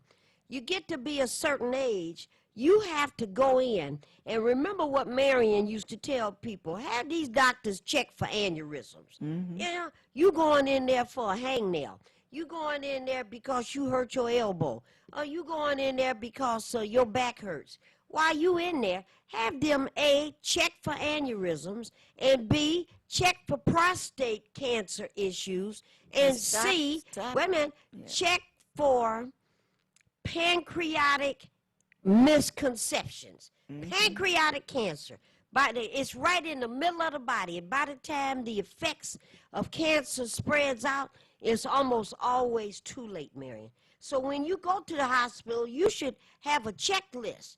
Check all these things and get inside and check on that pancreas to see if there's anything that needs to happen in terms of that particular organ. And if you You get there and there's nothing wrong, then you'll be okay. So I remember when you talked about that checking for aneurysms a long time ago, and how many people took that advice and called into welfare rights talking about, I went in there and ended up with a stomach aneurysm, and I didn't know you could have one, and I had this kind of aneurysm and that kind of aneurysm that was discovered before it burst. So, oh, that's, we have to keep understanding that our bodies talk to us every day. And if you're not a doctor, go, and then you don't even like your doctor, get another doctor. That's right, get another one. Or call somebody else and what have you. And you'll end up with some good doctors like we did. And make them do these investigations the way they're supposed to. That's right. Caller, you've been so patient. Thank you for waiting, and thank you for calling Ask Welfare Rights. Well, I got y'all on a laptop, and I got y'all on Fire Stick this week. I'm glad. Wow. I'm glad to hear that. Surrounding you, huh? Okay. Yeah. Hey, I'm glad you guys brought up the health issues, because I'm one of them stubborn ones, and I'm starting to have these headaches that feel like aneurysm. I mean, they be coming and just hit out of nowhere, and they be extremely painful. Go do something about that. Fast. Yeah, go do fast something about that. Me, that's how fast it'll possibly leave me. But yeah, I need to go check. Yeah, and I kept telling myself, you might be having an aneurysm in your head, because of the stress level. When I get stressed, I can't stop thinking, and I'm thinking all that negative energy just build up in the brain. So yeah, I gotta go do something about that. A wake up call and a confirmation of what I need to do. Yeah, and let me say this to you. Marion raised this question about checking different parts of the body when you go in for your checkup. And she mentioned this about aneurysms. And I don't know if you remember the name Juanita Newton. Oh, yes. Over there in Northwest Goldberg area. Juanita Newton was in and out of the hospital, heard one of those broadcasts, went in, had them checked, and she had a stomach aneurysm that they were able to stop before it exploded, and it allowed her to have additional years of life. So go do something about those headaches, okay? Yeah, you guys are right. I wanted to let everybody know that they can call the housing. It's a 313-224-6380. And they're still taking people on the waiting list for grants. Okay, what's the number again? 224-6380. Okay. You have to be 55 and up, and you can be a senior, and you can be disabled, but they're still taking people on the grant list for housing repairs. The last time they were at Buckthorn a week ago, and they had people that's been on the list for 2 years. So once you get on the list, you're gonna be kind of backed up. But hey, they might pull a lottery, and you might get ahead of the list, or, whatever. But because those there's lists, something out there that people can try anyway. 313-224-6380. Got it. You get on the list today, and people have to understand you're going to be there. And you might be, like you said, one of those lucky ones, because someone else fell off the list. People don't have the patience, never, so please. For your grant repairs. All right, then we're going to give this number out again before we get off the air, okay? All right, thank you. Love y'all. And love you back. Thank you, caller. Thank you. Bye-bye. Marion, you got that number, 224-6380? 224-6380. This is the number apparently for residents in the city of Detroit that need housing structural repairs. I don't know all the deadlines and all of the details of this, but it's been a long time since the city has opened up an opportunity to get houses repaired. So we should take advantage of that, 224-6380. All right, I heard something else, Marion. I made a copy of it. City, allergy. City steps up efforts to reach homeowners who may qualify for something called the poverty tax exemption. Now, I called up and complained about this. First, I heard of this one, but I called to complain a couple of weeks ago, what is this about a poverty tax exemption? And I was told to go to the website, and I did, and here's what I found. City steps up efforts to reach homeowners who may qualify for poverty tax exemption. The city of Detroit is preparing to mail 188,000 households to meet the initial eligibility requirements for receiving a property tax exemption, to encourage homeowners to apply if they meet these requirements. The mailing will be sent to all households with an assessed value of $95,000 if your house is worth $95,000, and that's that Department of Assessment that has to say that, which is the cutoff point. All right. Now, this says Detroit. I don't know if, and I'm going to call and see if Wayne County has a poverty tax exemption. Yeah, I don't know about that, about Wayne County. About about Wayne County. I know what you're saying. Okay, I haven't heard of that in Wayne County. I haven't heard nothing like that. All right, the poverty tax exemptions are granted only for this tax year. And that can change, because if a lot of us get in and like it, then we could go down and lobby, and, you know, demand that it goes on further. These poverty tax exemptions are granted only for the current year and can provide either 50% of a tax bill due or 100% exemption from paying the 2019 property taxes based on the following guidelines. Now, here are the numbers. If you live by yourself in a house, it doesn't cover apartments. If you live by yourself in the house, the maximum income for complete exemption, if you make $16,700 or less, okay, $16,700 or less, you don't have to pay property taxes at all for 2019, one person. If you make between $16,700 and up to $19,000, so that's a small window, $16,700 to $19,000. If you make anywhere in there, 50% of your taxes will be reduced. Okay?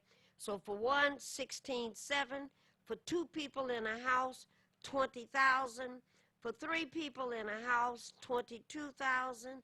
Up to 8 people in a house, $42,000. Now, Marion, what if a person makes $2,000, gets $2,000 in Social Security benefits, $2,000, and that times 12 is $24,000, and it's one person? You would not be eligible. That's right. Okay. Now, I don't know many people that make $2,000 in Social Security benefits unless, no, I'm saying unless they're factory workers.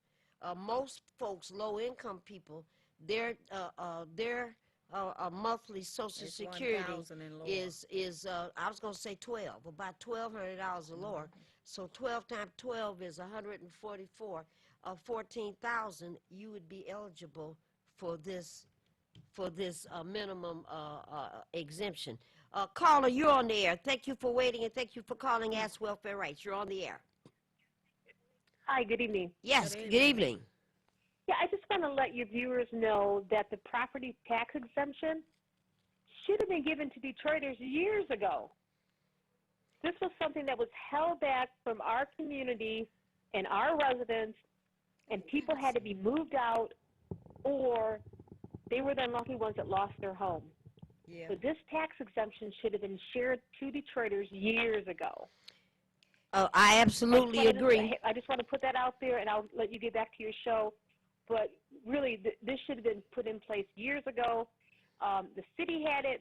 They had this information. Duggan got in trouble because he did not share this with the communities. And I hope people can take advantage of this and stay in their homes. Have a good night. Thank you. Caller, thank you so very much, and we agree. It's a whole lot of things that the Detroiters and people in Highland Park and people in Hamtramck and people in Wayne County and people in Michigan and people in America should have had. And we just glad to hear it now. So thank God at least the information is now available, because I heard it, what they call it, Marion, on a humble. So if a person is making $1,200 a month in Social Security benefits, or if you got a job, I know some folks working, and making $1,200 a month. So 12 times 12, that would be $14,000, and that makes you eligible for 100% exemption. So the reason I'm trying to do the math in my head is $1,200 a month, 13, so $1,400 a month in income would be about the cutoff, and that's to get 100% exemption. $1,500 to $1,600 to $1,700 a month would put you at 50% exemption. So those are the two numbers. People should go, and that young lady that Who called do is they right. go to? I got it. See, because Maureen, that did, and I know, I'm just sitting up here thinking, and I'm glad she came on, because they, you know, that has existed for a long time, but we don't know nothing about it because they stopped it. Well, apparently the information was not made available. And No, so I they don't know where stopped this it. stuff comes from, you know. What it says is that, well, that's what she said. The information was not made available, and nobody knew that anything like this was possible.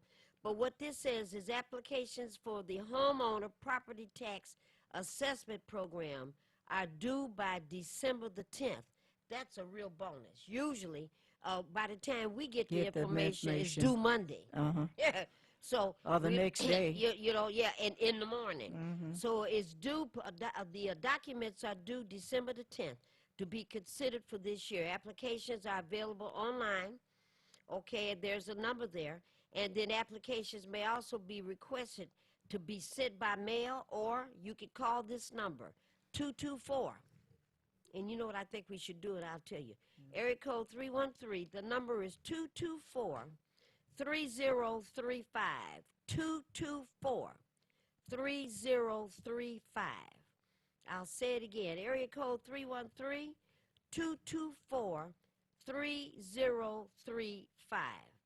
The mailing will also include details on a series of ongoing workshops or whatnot. Marion, why don't They we have make the workshops and everything? We could, yeah. Yes, I'm saying, why don't we make this a target? Yes, we And will. why don't we get with Gwen and the rest of them, and we're talking to people Particularly about this seniors right and now. all, too. And we're going to get on and see if we can maybe print up something in the newspaper to tell people we're going to have a couple of workshops. But what we should do is tell folks on the air tonight, if you're interested in getting an application, especially seniors, especially low-income seniors that live in a house, families, okay? Mom and dad have passed on, and you're living in a house and you're struggling trying to pay the taxes. Let's make it this way. We'll get Gwen and Ann to call in and get the application, and we'll get it it's on the copied. internet. Yeah, but I'm saying we'll get it copied. And what we could do is, if you want one of these, we'll copy it for you. You have to send us a self-addressed stamped envelope. And to send it down to Welfare Rights, we'll get a copy of this document. And matter of fact, maybe we should make you two in case you mess up the first one. Put it in an envelope. You must send a self-addressed stamped envelope. What does that mean? Inside the envelope you Right. send to us. So they're very good. And make sure you understand that the envelope you send to us has Welfare Rights on the outside. And inside of that, you have your address and your zip code and your name and a stamp on your letter. So that means you need two stamps. If you send it down to us, we will make a copy, and we will send you two clean copies of this application. Send it back to you so that you can fill this application out. Now, one more thing, Marion. Once you fill this application out, you have to make a copy of it. Don't ever send anything to the city, the county, the state, America, any place, without making a copy of that document. And if you need to, bring it down to Welfare Rights so that we can copy it for you. Don't let that piece of letter and that application out of your hands. You're right.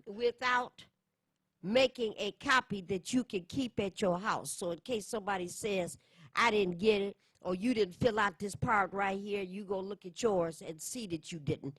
Now you'll be able to tell them what to fill that in.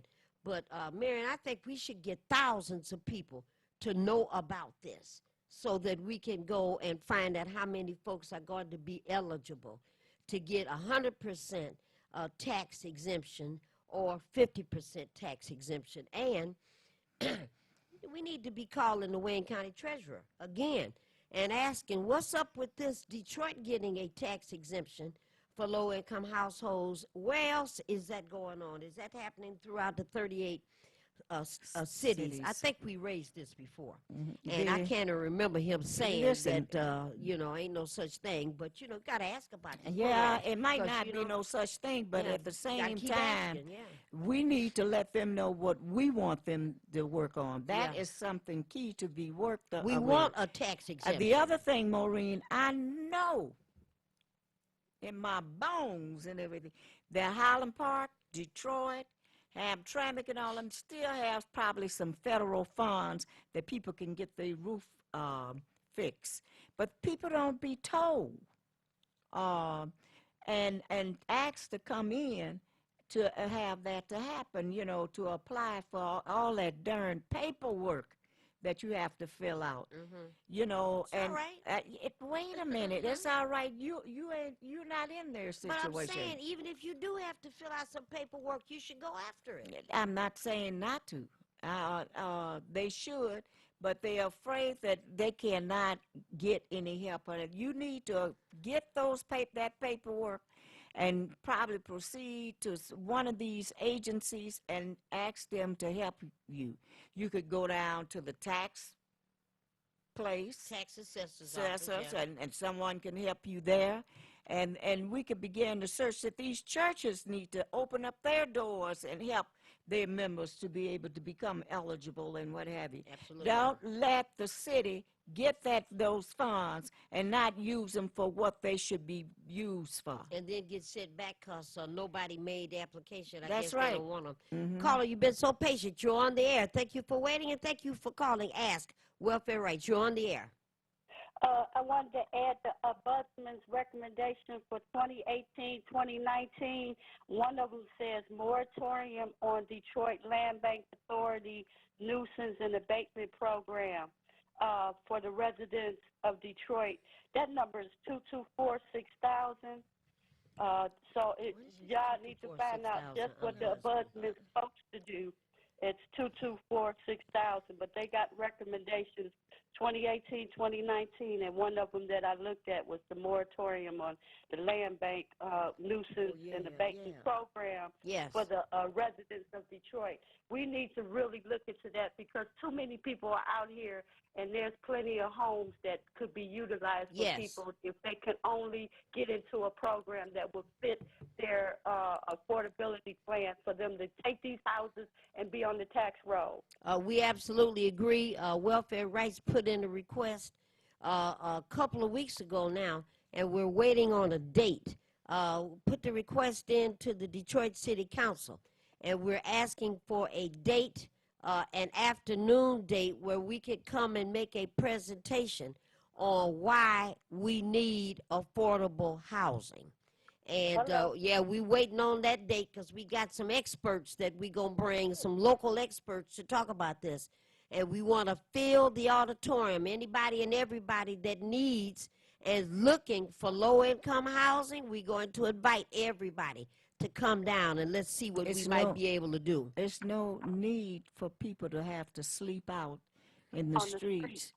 And you know that Detroit, Highland Park, and all these places have empty homes. Yeah, we don't have a housing problem. The problem is the people that's running those programs. Yep. Okay, caller, keep us informed, and then okay? they got this guy on TV talking about flip houses in Detroit. So that's another reason why we're being scammed out of property. Every day. Every day. Every day. I know. Okay, bye, y'all. All right. All right. Yeah, so we put that request in it's been almost 2 weeks now, and we're waiting on a date. and to be able to talk about what's going on in Smith Homes. When you go to Smith Homes to fill out an application, and I think I told you already, when you go there, the waiting list for low-income households is closed. And the reason it's closed is because the list is so long. However, if you got income of $45,000 or more, you can move to Smith Homes. And they've got apartments and townhouses available for that. Apartments and townhouses. At Smith Homes. I found that out, and it's been several months. The last place I visited was Garden View Estates. Used to be called Herman Gardens. And what they have is, well, the first thing I was told is that it's no longer public housing. That stunned me. Well, what is it now? Ruth turned over in her grave. You know, it's not public housing. They sold it to a management company. So I asked, well, what do you mean? That means it's not public housing anymore? Well, maybe I shouldn't say it that way. What it is it's mixed housing. So now you have low income. With Ruth was here. So you've got low income people. They can't get on the list because the list is closed because the list is so long.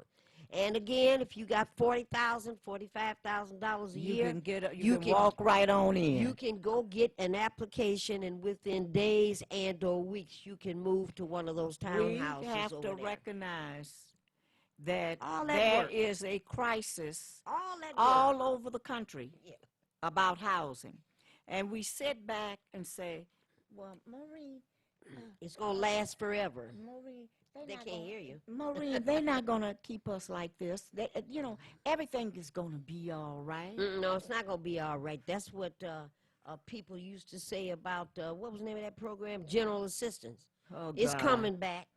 You know, it's coming back. They threw 140,000 some single men and women off of assistance. You remember we was over there at Central when they had that, the wrecking ball was over there. Oh, that's when they were building Comerica Park. Remember, they went over there and tore up the Y. And people were living in the YM, and that was the Y, what was that, the YM or the YW? Well, we had the YW and the YM well, over here. What was the one that was right that there? That was the YW. It was on Witherell.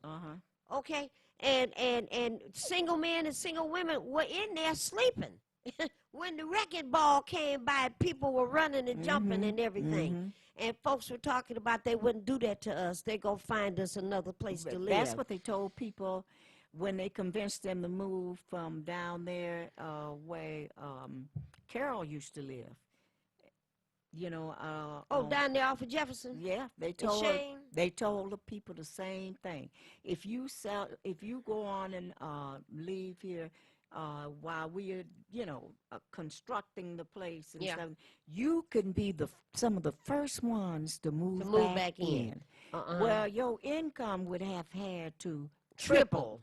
Yeah. And they were outraged because they came to WCO, West Central Organization, when it exists, to complain and try to get some help because they were afraid. I'm talking about the people that had moved in. Yeah. They were afraid because people are angry with them around there. And we told them, you would be angry if someone had lied to you. And you cannot afford to even move back into the places where they threw you out. Y'all accept too much. So too much. This housing situation is almost out of control, and I'm saying almost because nothing is complete, nothing is 100%. But I think we're real close to not being able to have access to affordable housing almost anywhere in Wayne They said County. within 5 years. HUD is going out of business. Sylvia went to they're getting out of the affordable housing business. Yes. And I hope people hear those words. HUD is getting out of the affordable housing business. And they've been trying to do that. When your horn blowing president came into play, that was one of his programs too. Well, to eliminate a lot of these programs. Well, I want people to hear this. Affordable housing, they're getting out of it. And like Ms. Shaughnessy told me, the assistant deputy director, I'm talking about just weeks ago, what she said when I asked her, well, what are people supposed to do? And her comment was, well, people will have to create their own options. So that means You know, to the streets. you know, or you go live with your kids in the basement or Oh, my whatever God, steps you got. no. You know, okay, very good. All right, now the other thing is, and I wanted to mention this, the rent that's going to be charged at these buildings that are now, no, I'm talking about the buildings and the apartment buildings and the townhouses that belong to HUD right now and belong to the state of Michigan right now. The rents being charged now are based on low income and a percentage of whatever it is. You know how they do that, 10%, 20%, 30%. Nate and them are experts in that. And what's going to happen, I got a list of about 300 apartment buildings.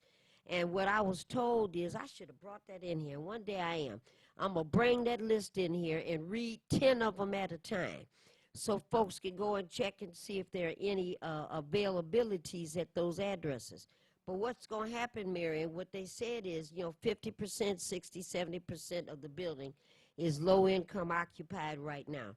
In 2020, and she made it clear to say it that way, 2020 is when they're going to start releasing these buildings and selling them to developers and private owners who will keep a percentage, whatever the percentage is at that time, of low-income apartments. They'll keep it that year, and then the following year, the rent is going to start going up in some of those, and then the following year is going to go up in some more of those. And after 2, 3, 4, 5 years, they're going to be complete market rate. Just what Ruth said, complete market rate apartments, townhouses, and the other thing that was mentioned is, that's the one I saw that Ben Carson said, and it just was an indication of the kind of person he is. Senior citizens, 65 years of age or older, are getting too many Section 8 certificates. And what he proposes to do again in 2020, that was him. Yeah, in 2020, because see, they're assuming they're still going to be in office. Yeah. So in 2020, what they're going to do is issue Section 8 certificates for 5 years at a time. And then after 5 years, they're going to determine if you still qualify. Now, if you're 65 and you get a Section 8 certificate, and then in 5 years you'll be 70, won't you still be a senior citizen? So he want to determine if you're still eligible. So you got to go back in and qualify. All right, seniors. All right, keep seniors. sleeping if you want to. At the next Friday when we come in here. When is the next senior task force That's meeting? what I will bring into you, the date and time that we will be meeting at 1 o'clock down at our office, downtown Detroit at Central United Methodist Church. Free parking, good food. And you need to come because we got to start planning. We cannot let them. You waited all these years to become a senior where you can relax and retire and wouldn't have to travel and what read. have you. And here, what are you facing? You're going to go be living you're not going to have a house. You be living in your cousin's basement. The way things are working, you're going to be living in your cousin's basement. We're going to have to get some of y'all to move in with Junior. We're sorry. Junior just bust out laughing. Say what? So let me say this again. For this tax exemption, and I know what's going to happen, and I'm reading this thing over and over again, because I know folks are going to call down to the Welfare Rights Office, and they going to say, tell me what this stuff is again. You remember Charlene Yarborough? You remember the name? No, Charlene Yarborough. She's in her 80s. She called me day before yesterday, talking about she'd been looking at the program, and then she can't find it anymore, and she wants to know what's going on. She's out in Warren, Michigan, organizing seniors and called to say, what do we need to do and where do we need to go? She in her 80s and figured out, I got to come out of retirement. She said, I'm in my 80s and half the times I'm in a wheelchair, but I've been paying attention. Just tell me what we need to do. I'm going to bring the rest of these seniors out here, and we coming to the meeting. So, okay.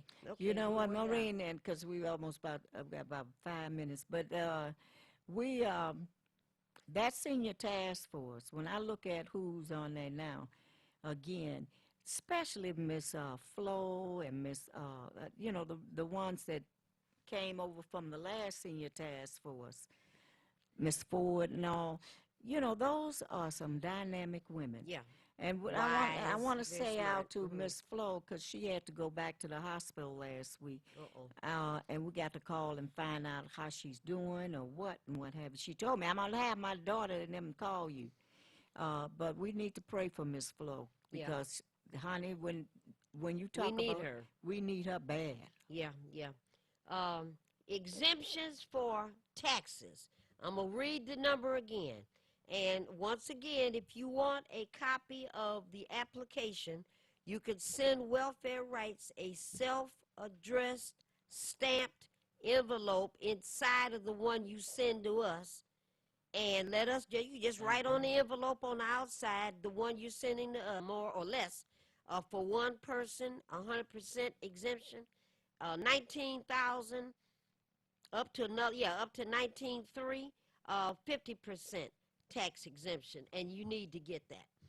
So, Marion, we know how long he came up. We did what? We got about 3 minutes now. This week has been a particularly difficult week. And after I heard about, you know, my sweetheart, Howard King, I couldn't hardly get in my car. I turned the windshield wipers on to try to help me with my tears. And I just felt so bad. I have not gotten in contact with Stan, but I'm sure somebody has, and he's got to be devastated. Mr. Eddie heard about it, and he came and visited me in the office today. And we were both sitting there sharing stories, and what I didn't know is that when Mr. Eddie got married some 30-plus years ago, they decorated the Barnabas Youth Center, and that's where he and his wife got married, and I didn't know that. I heard that story today. So I owe Stan and Howard particularly, the young man that I have that I call my son.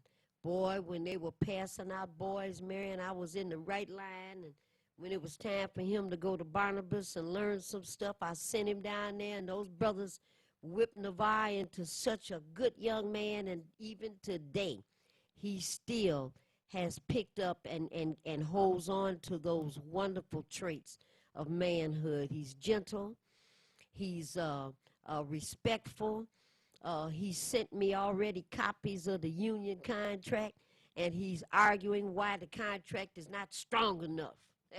He's all into this fight, and he's just a wonderful, wonderful guy. So, Marion, you have 45 seconds to say goodnight, and, boy, we've had a tough day today. To Kim and the rest of the family of the Kings, our sympathy is here for you, and you know we will be there with you. We're going to miss Howard. He was a great person, always my little brother. So we love you. So all right, and to the family and friends of Nkangezola, nothing to say there, because she already knew how we felt about her, and just sad to hear that she's not with us. What Marion said about Howard King and about our little brother Kevin, Ace, down there at the Plaza One Apartments. Just feeling lonesome without all three of you all already. And no regrets. You know how we are, Welfare Rights, no tears. We're going to close ranks, and you all already know what we felt about you. So at the appropriate time, when all the rest of us have to make our transition and get ready to join the ancestors, we expect to see you all at the gate to bring us in and show us where we live from here on out. This is Welfare Rights. We're about to sign off. Lord willing, the creek don't rise. Next Friday we'll be here. And next Friday will be the weekend of the 2nd. Will we be here next Friday? The 2nd and the 3rd. Yeah, we'll be here. And we'll see you then. And if not, we'll talk to you about it. You see these eyes, though. Bye.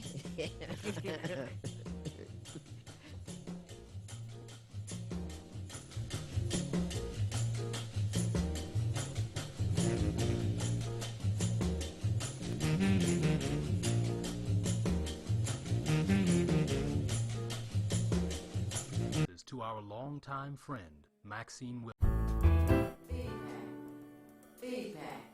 Feedback. Hi, this is Theo Broughton, And I am Thabiti Mpinga, inviting you to join us each Monday at 9 a.m. for Feedback. a positive image production by Hood Research. Encourage others to tune in each Monday on Comcast Detroit, Roku, Amazon Fire TV, watch WHPR TV Network anywhere. and take us along with you. Feedback. After receiving a delinquent property tax bill for the 2 lots connected to my home, I was concerned. I didn't even know that I had a past due bill.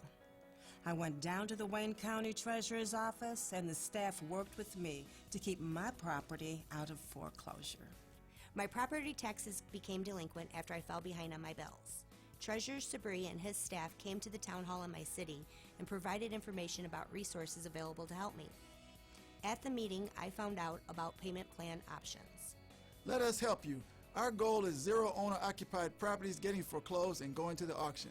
Come down to our office at 400 Monroe in downtown Detroit on the 5th floor. Call 313-224-5990 during our normal business hours from 8 a.m. to 4:30 p.m. and until 6:30 p.m. on Wednesdays. Or email textinfo@waynecounty.com for assistance. Take the first step. Contact our office today. It worked for us. Have you been in an accident? Have you been injured? Auto, motorcycle, bicycle, pedestrian, truck, bus accident, slip and fall, dog bite, wrongful death, or police brutality? Then you need professional help from Tri-County Lawyers. No fee unless we win. Tri-County Lawyers. Call 888-292-6908. That's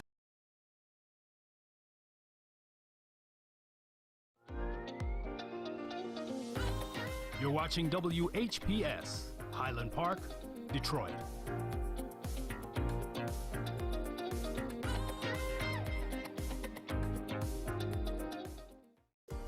The views and opinions expressed on the following show are not necessarily the views and opinions of WHPS, its affiliates, management, or sponsors.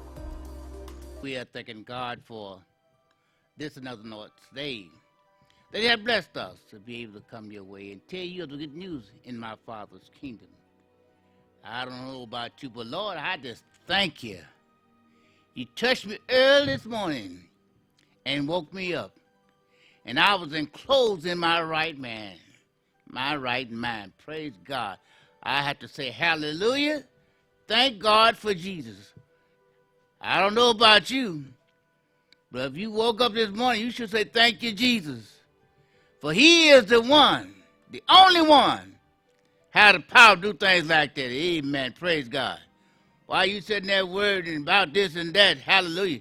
Thank God that you still got life yet in the body. Amen. Regardless of what your situation might be, my God is able. Hallelujah.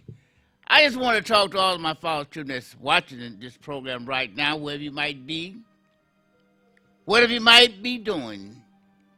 We came to encourage you to hold on just a little while longer, because everything's going to be all right, because God is the head of our life. In the book of Proverbs, the 20th chapter, about the 15th verse, the battle is not yours, it's the Lord's. So I want you to remember that. It's not your battle, it's God's battle. And He knows all about your situation. He knows exactly what you're going through. Hallelujah. Someone's up all night long, worried, thinking about this and that. Your shoulders is heavy because the burden that you're carrying right now. I just want you to know, let Jesus in your heart. Let Him in.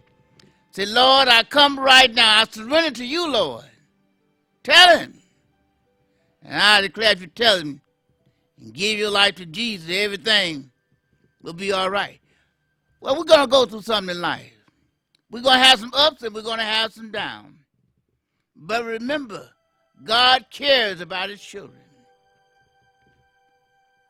When you know that and keep on thanking Him, keep on praising Him, even when things have gone wrong, say, Lord, I thank you. I thank you for life. I thank you for my family. I thank you for being so good to me, Lord. Hallelujah. See, when you're thinking, good things will come your way. Praise God. Hallelujah. Amen. I feel the Spirit of God moving. I feel the Spirit of God moving. See, listen, regardless of what's going on right now in your life, don't worry about it. Jesus, come by here. How many of you watched the program on last week? And if you had your mind open, you receive a thought, an ideal that made a way for you. That's what it's all about. Thoughts are things. The Bible says, so is man thinking, so is he. I don't know about you, what are you going through, or what situation you're trying to change in your life. Amen. Praise God. But I know today, God can make it all right. Why don't you try him? I double the day just to try him in your life. You know him, but you just sort of fell by the wayside. Amen. You're not giving him any of your time anymore. You're not praying that prayer like you used to pray. You're not taking time out to say, Lord, I thank you. Praise God. Oh, you better hear me and hear me well. Praise God. I believe in the blessings of God. For the blessings of God are right. Amen. I was thinking this morning, amen, praise God, the Wi-Fi is down, so I can't use my little equipment that I have at hand here. Amen, praise God. And you know, a lot of times, you know, you think this is going to happen and that going to happen, but it turns out differently. Amen. Pray. I was messing with my little tablet. I can't get that working, so I ain't worried about it. Listen, in the book of John, around about the second chapter, we find that from verse 1, around about, amen, about the 8th verse, praise God, amen. Jesus was in Kingdom of Galilee. It was about the third day, and his mother with him, and both Jesus and his disciples invited to the wedding. There was a wedding going on, so Jesus was invited. Praise God, amen. Just bear with me for a moment here, because somebody needs to hear this. Because my God is a miracle worker. It says in verse 3, when they ran out of wine, the mother of Jesus said unto him, they have no wine. My God. You know, it's often if you're in a big place where you're having a feast or where there's a lot of people there, and all of a sudden, the main ingredient, you run out of it. Y'all have been to a lot of situations where things like that happen. Amen. When it gets started, kind of good to you, look around and it's all gone. My God. Amen. Around about the 4th verse, Jesus said to her, woman, what does your concern have to do with me? My hour has not yet come. Then Jesus' mother said unto him, his mother said to the servant, whatever he say to you, do it.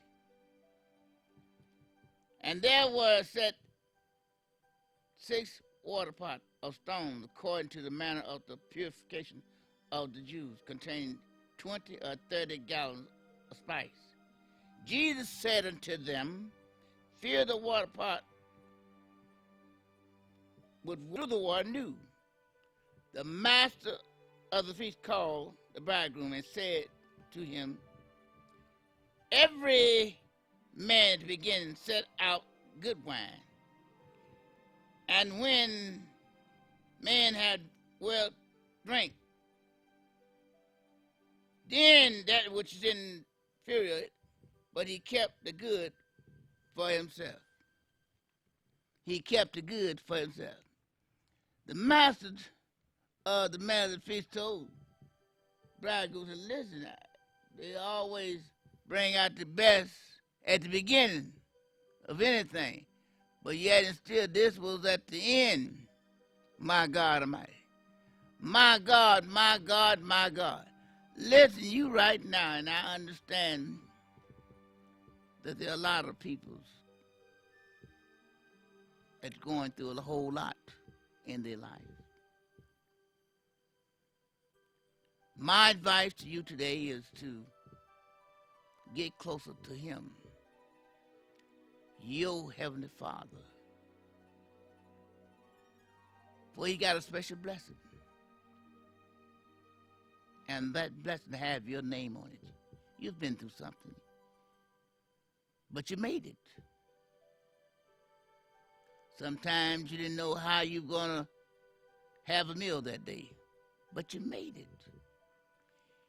Sometimes you said, Lord, I just don't know, my bills is more than what I have coming in.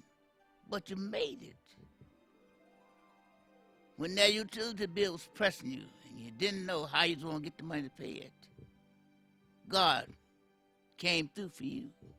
Why not praise Him? Every Sunday morning at Divine Living Church,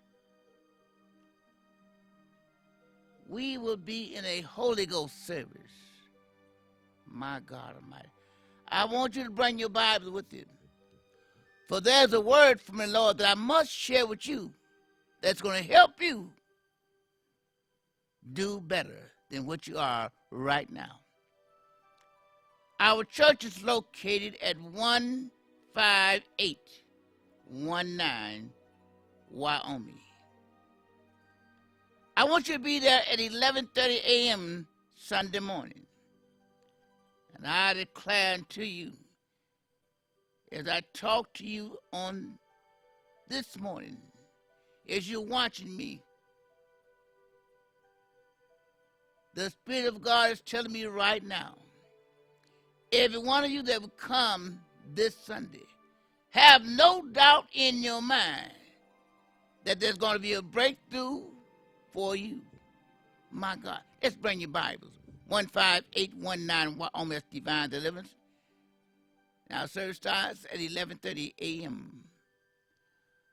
I want to inform you of some of the aspects that's be going on here at Divine Deliverance, beginning in the month of November. We believe in doing things that will be a blessing and a help to the saints of God. That's just barely getting by. Sometimes you want to take a trip and your funds are not there. Sometimes you need something that would help you to do better, be able to draw it to you instead of going the opposite direction. Sometimes you need something that will give you a little energy, a little boost, some type of nutritional herbs or vitamins or things of that nature. We're going to have all of those things available at our religious counter here at Divine Deliverance Church. WJBC Enterprise. We have the traveling. If you plan on taking a trip, train, plane, bus, however, we can help you save some money. We have the nutritional, the aloe vera plus. That's aloe vera juice that takes apples have helped a lot of people. More ways than one. The omega pills and many different other variety of things will be available for you.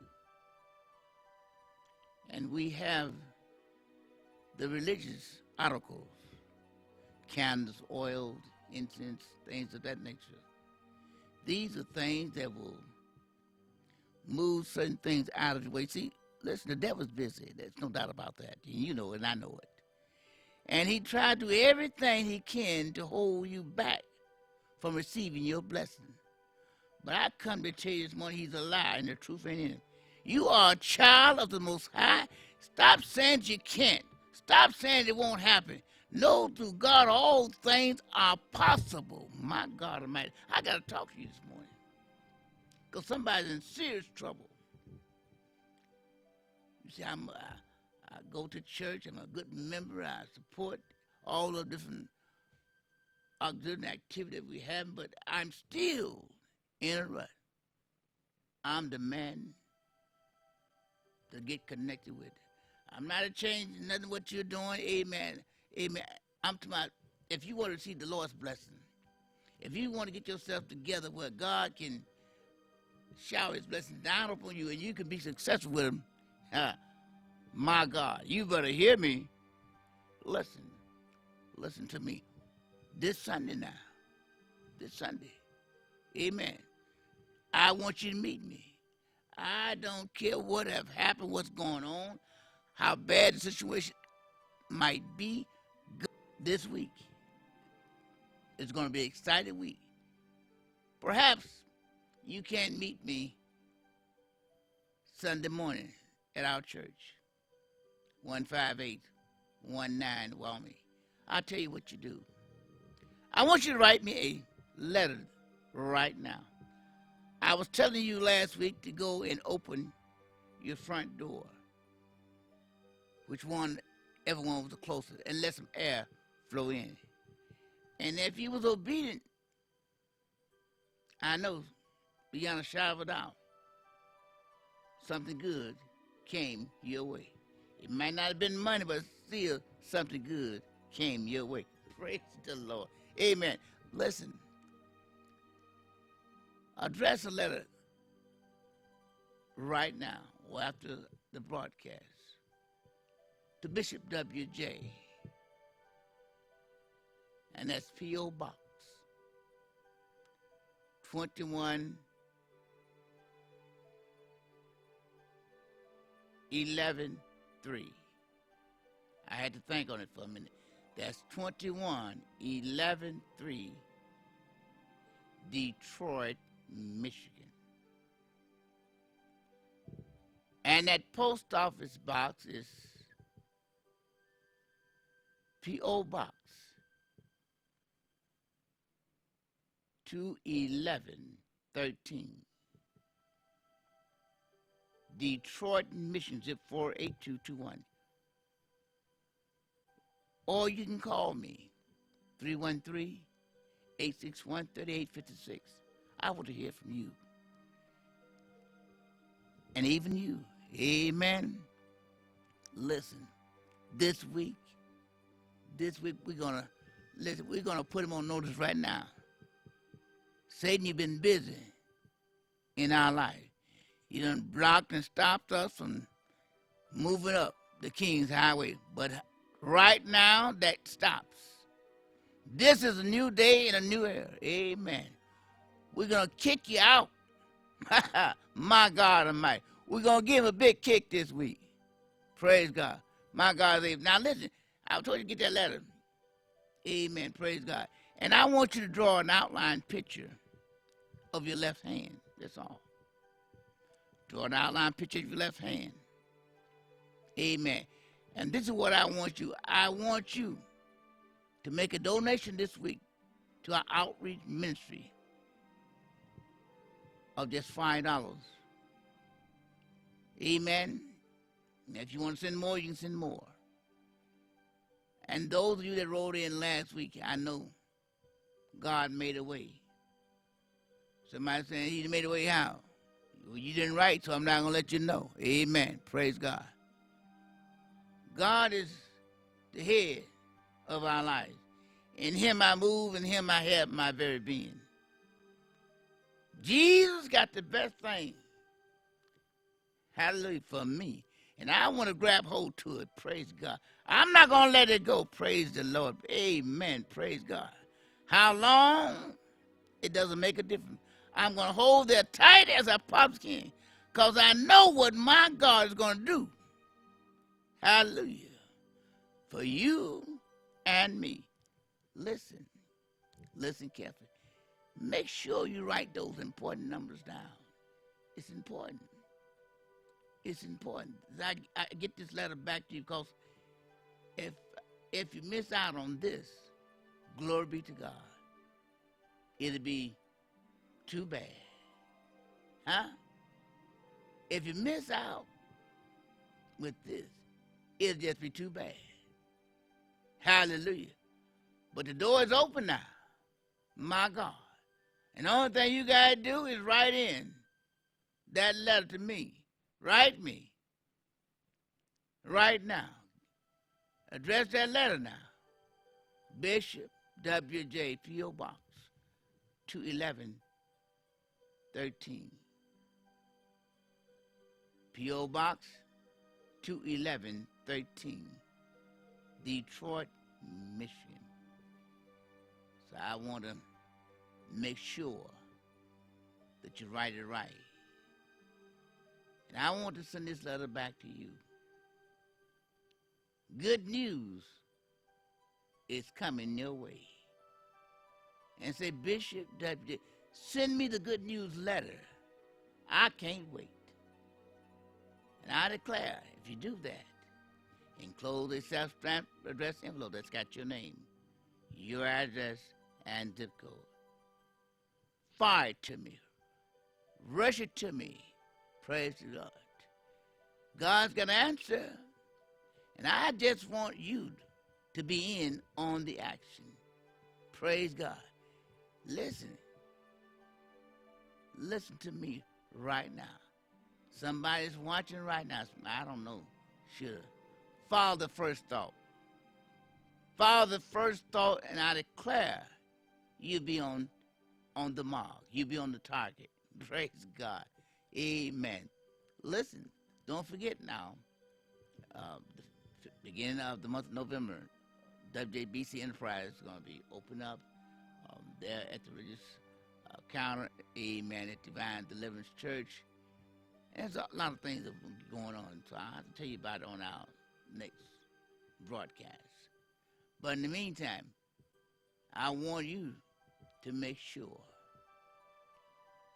that you sit down right now. No, ma'am, you know how sometimes we do say, I'm going to write, and you sit there for a moment and you forget all about it. You be thinking about something else. But right now, while I'm talking to you, sit down and get an envelope right now. No, ma'am, no, sir. Don't say I'll do it later. Do it now. It's a must that you do it right now, because this is important. This is very important. God Almighty.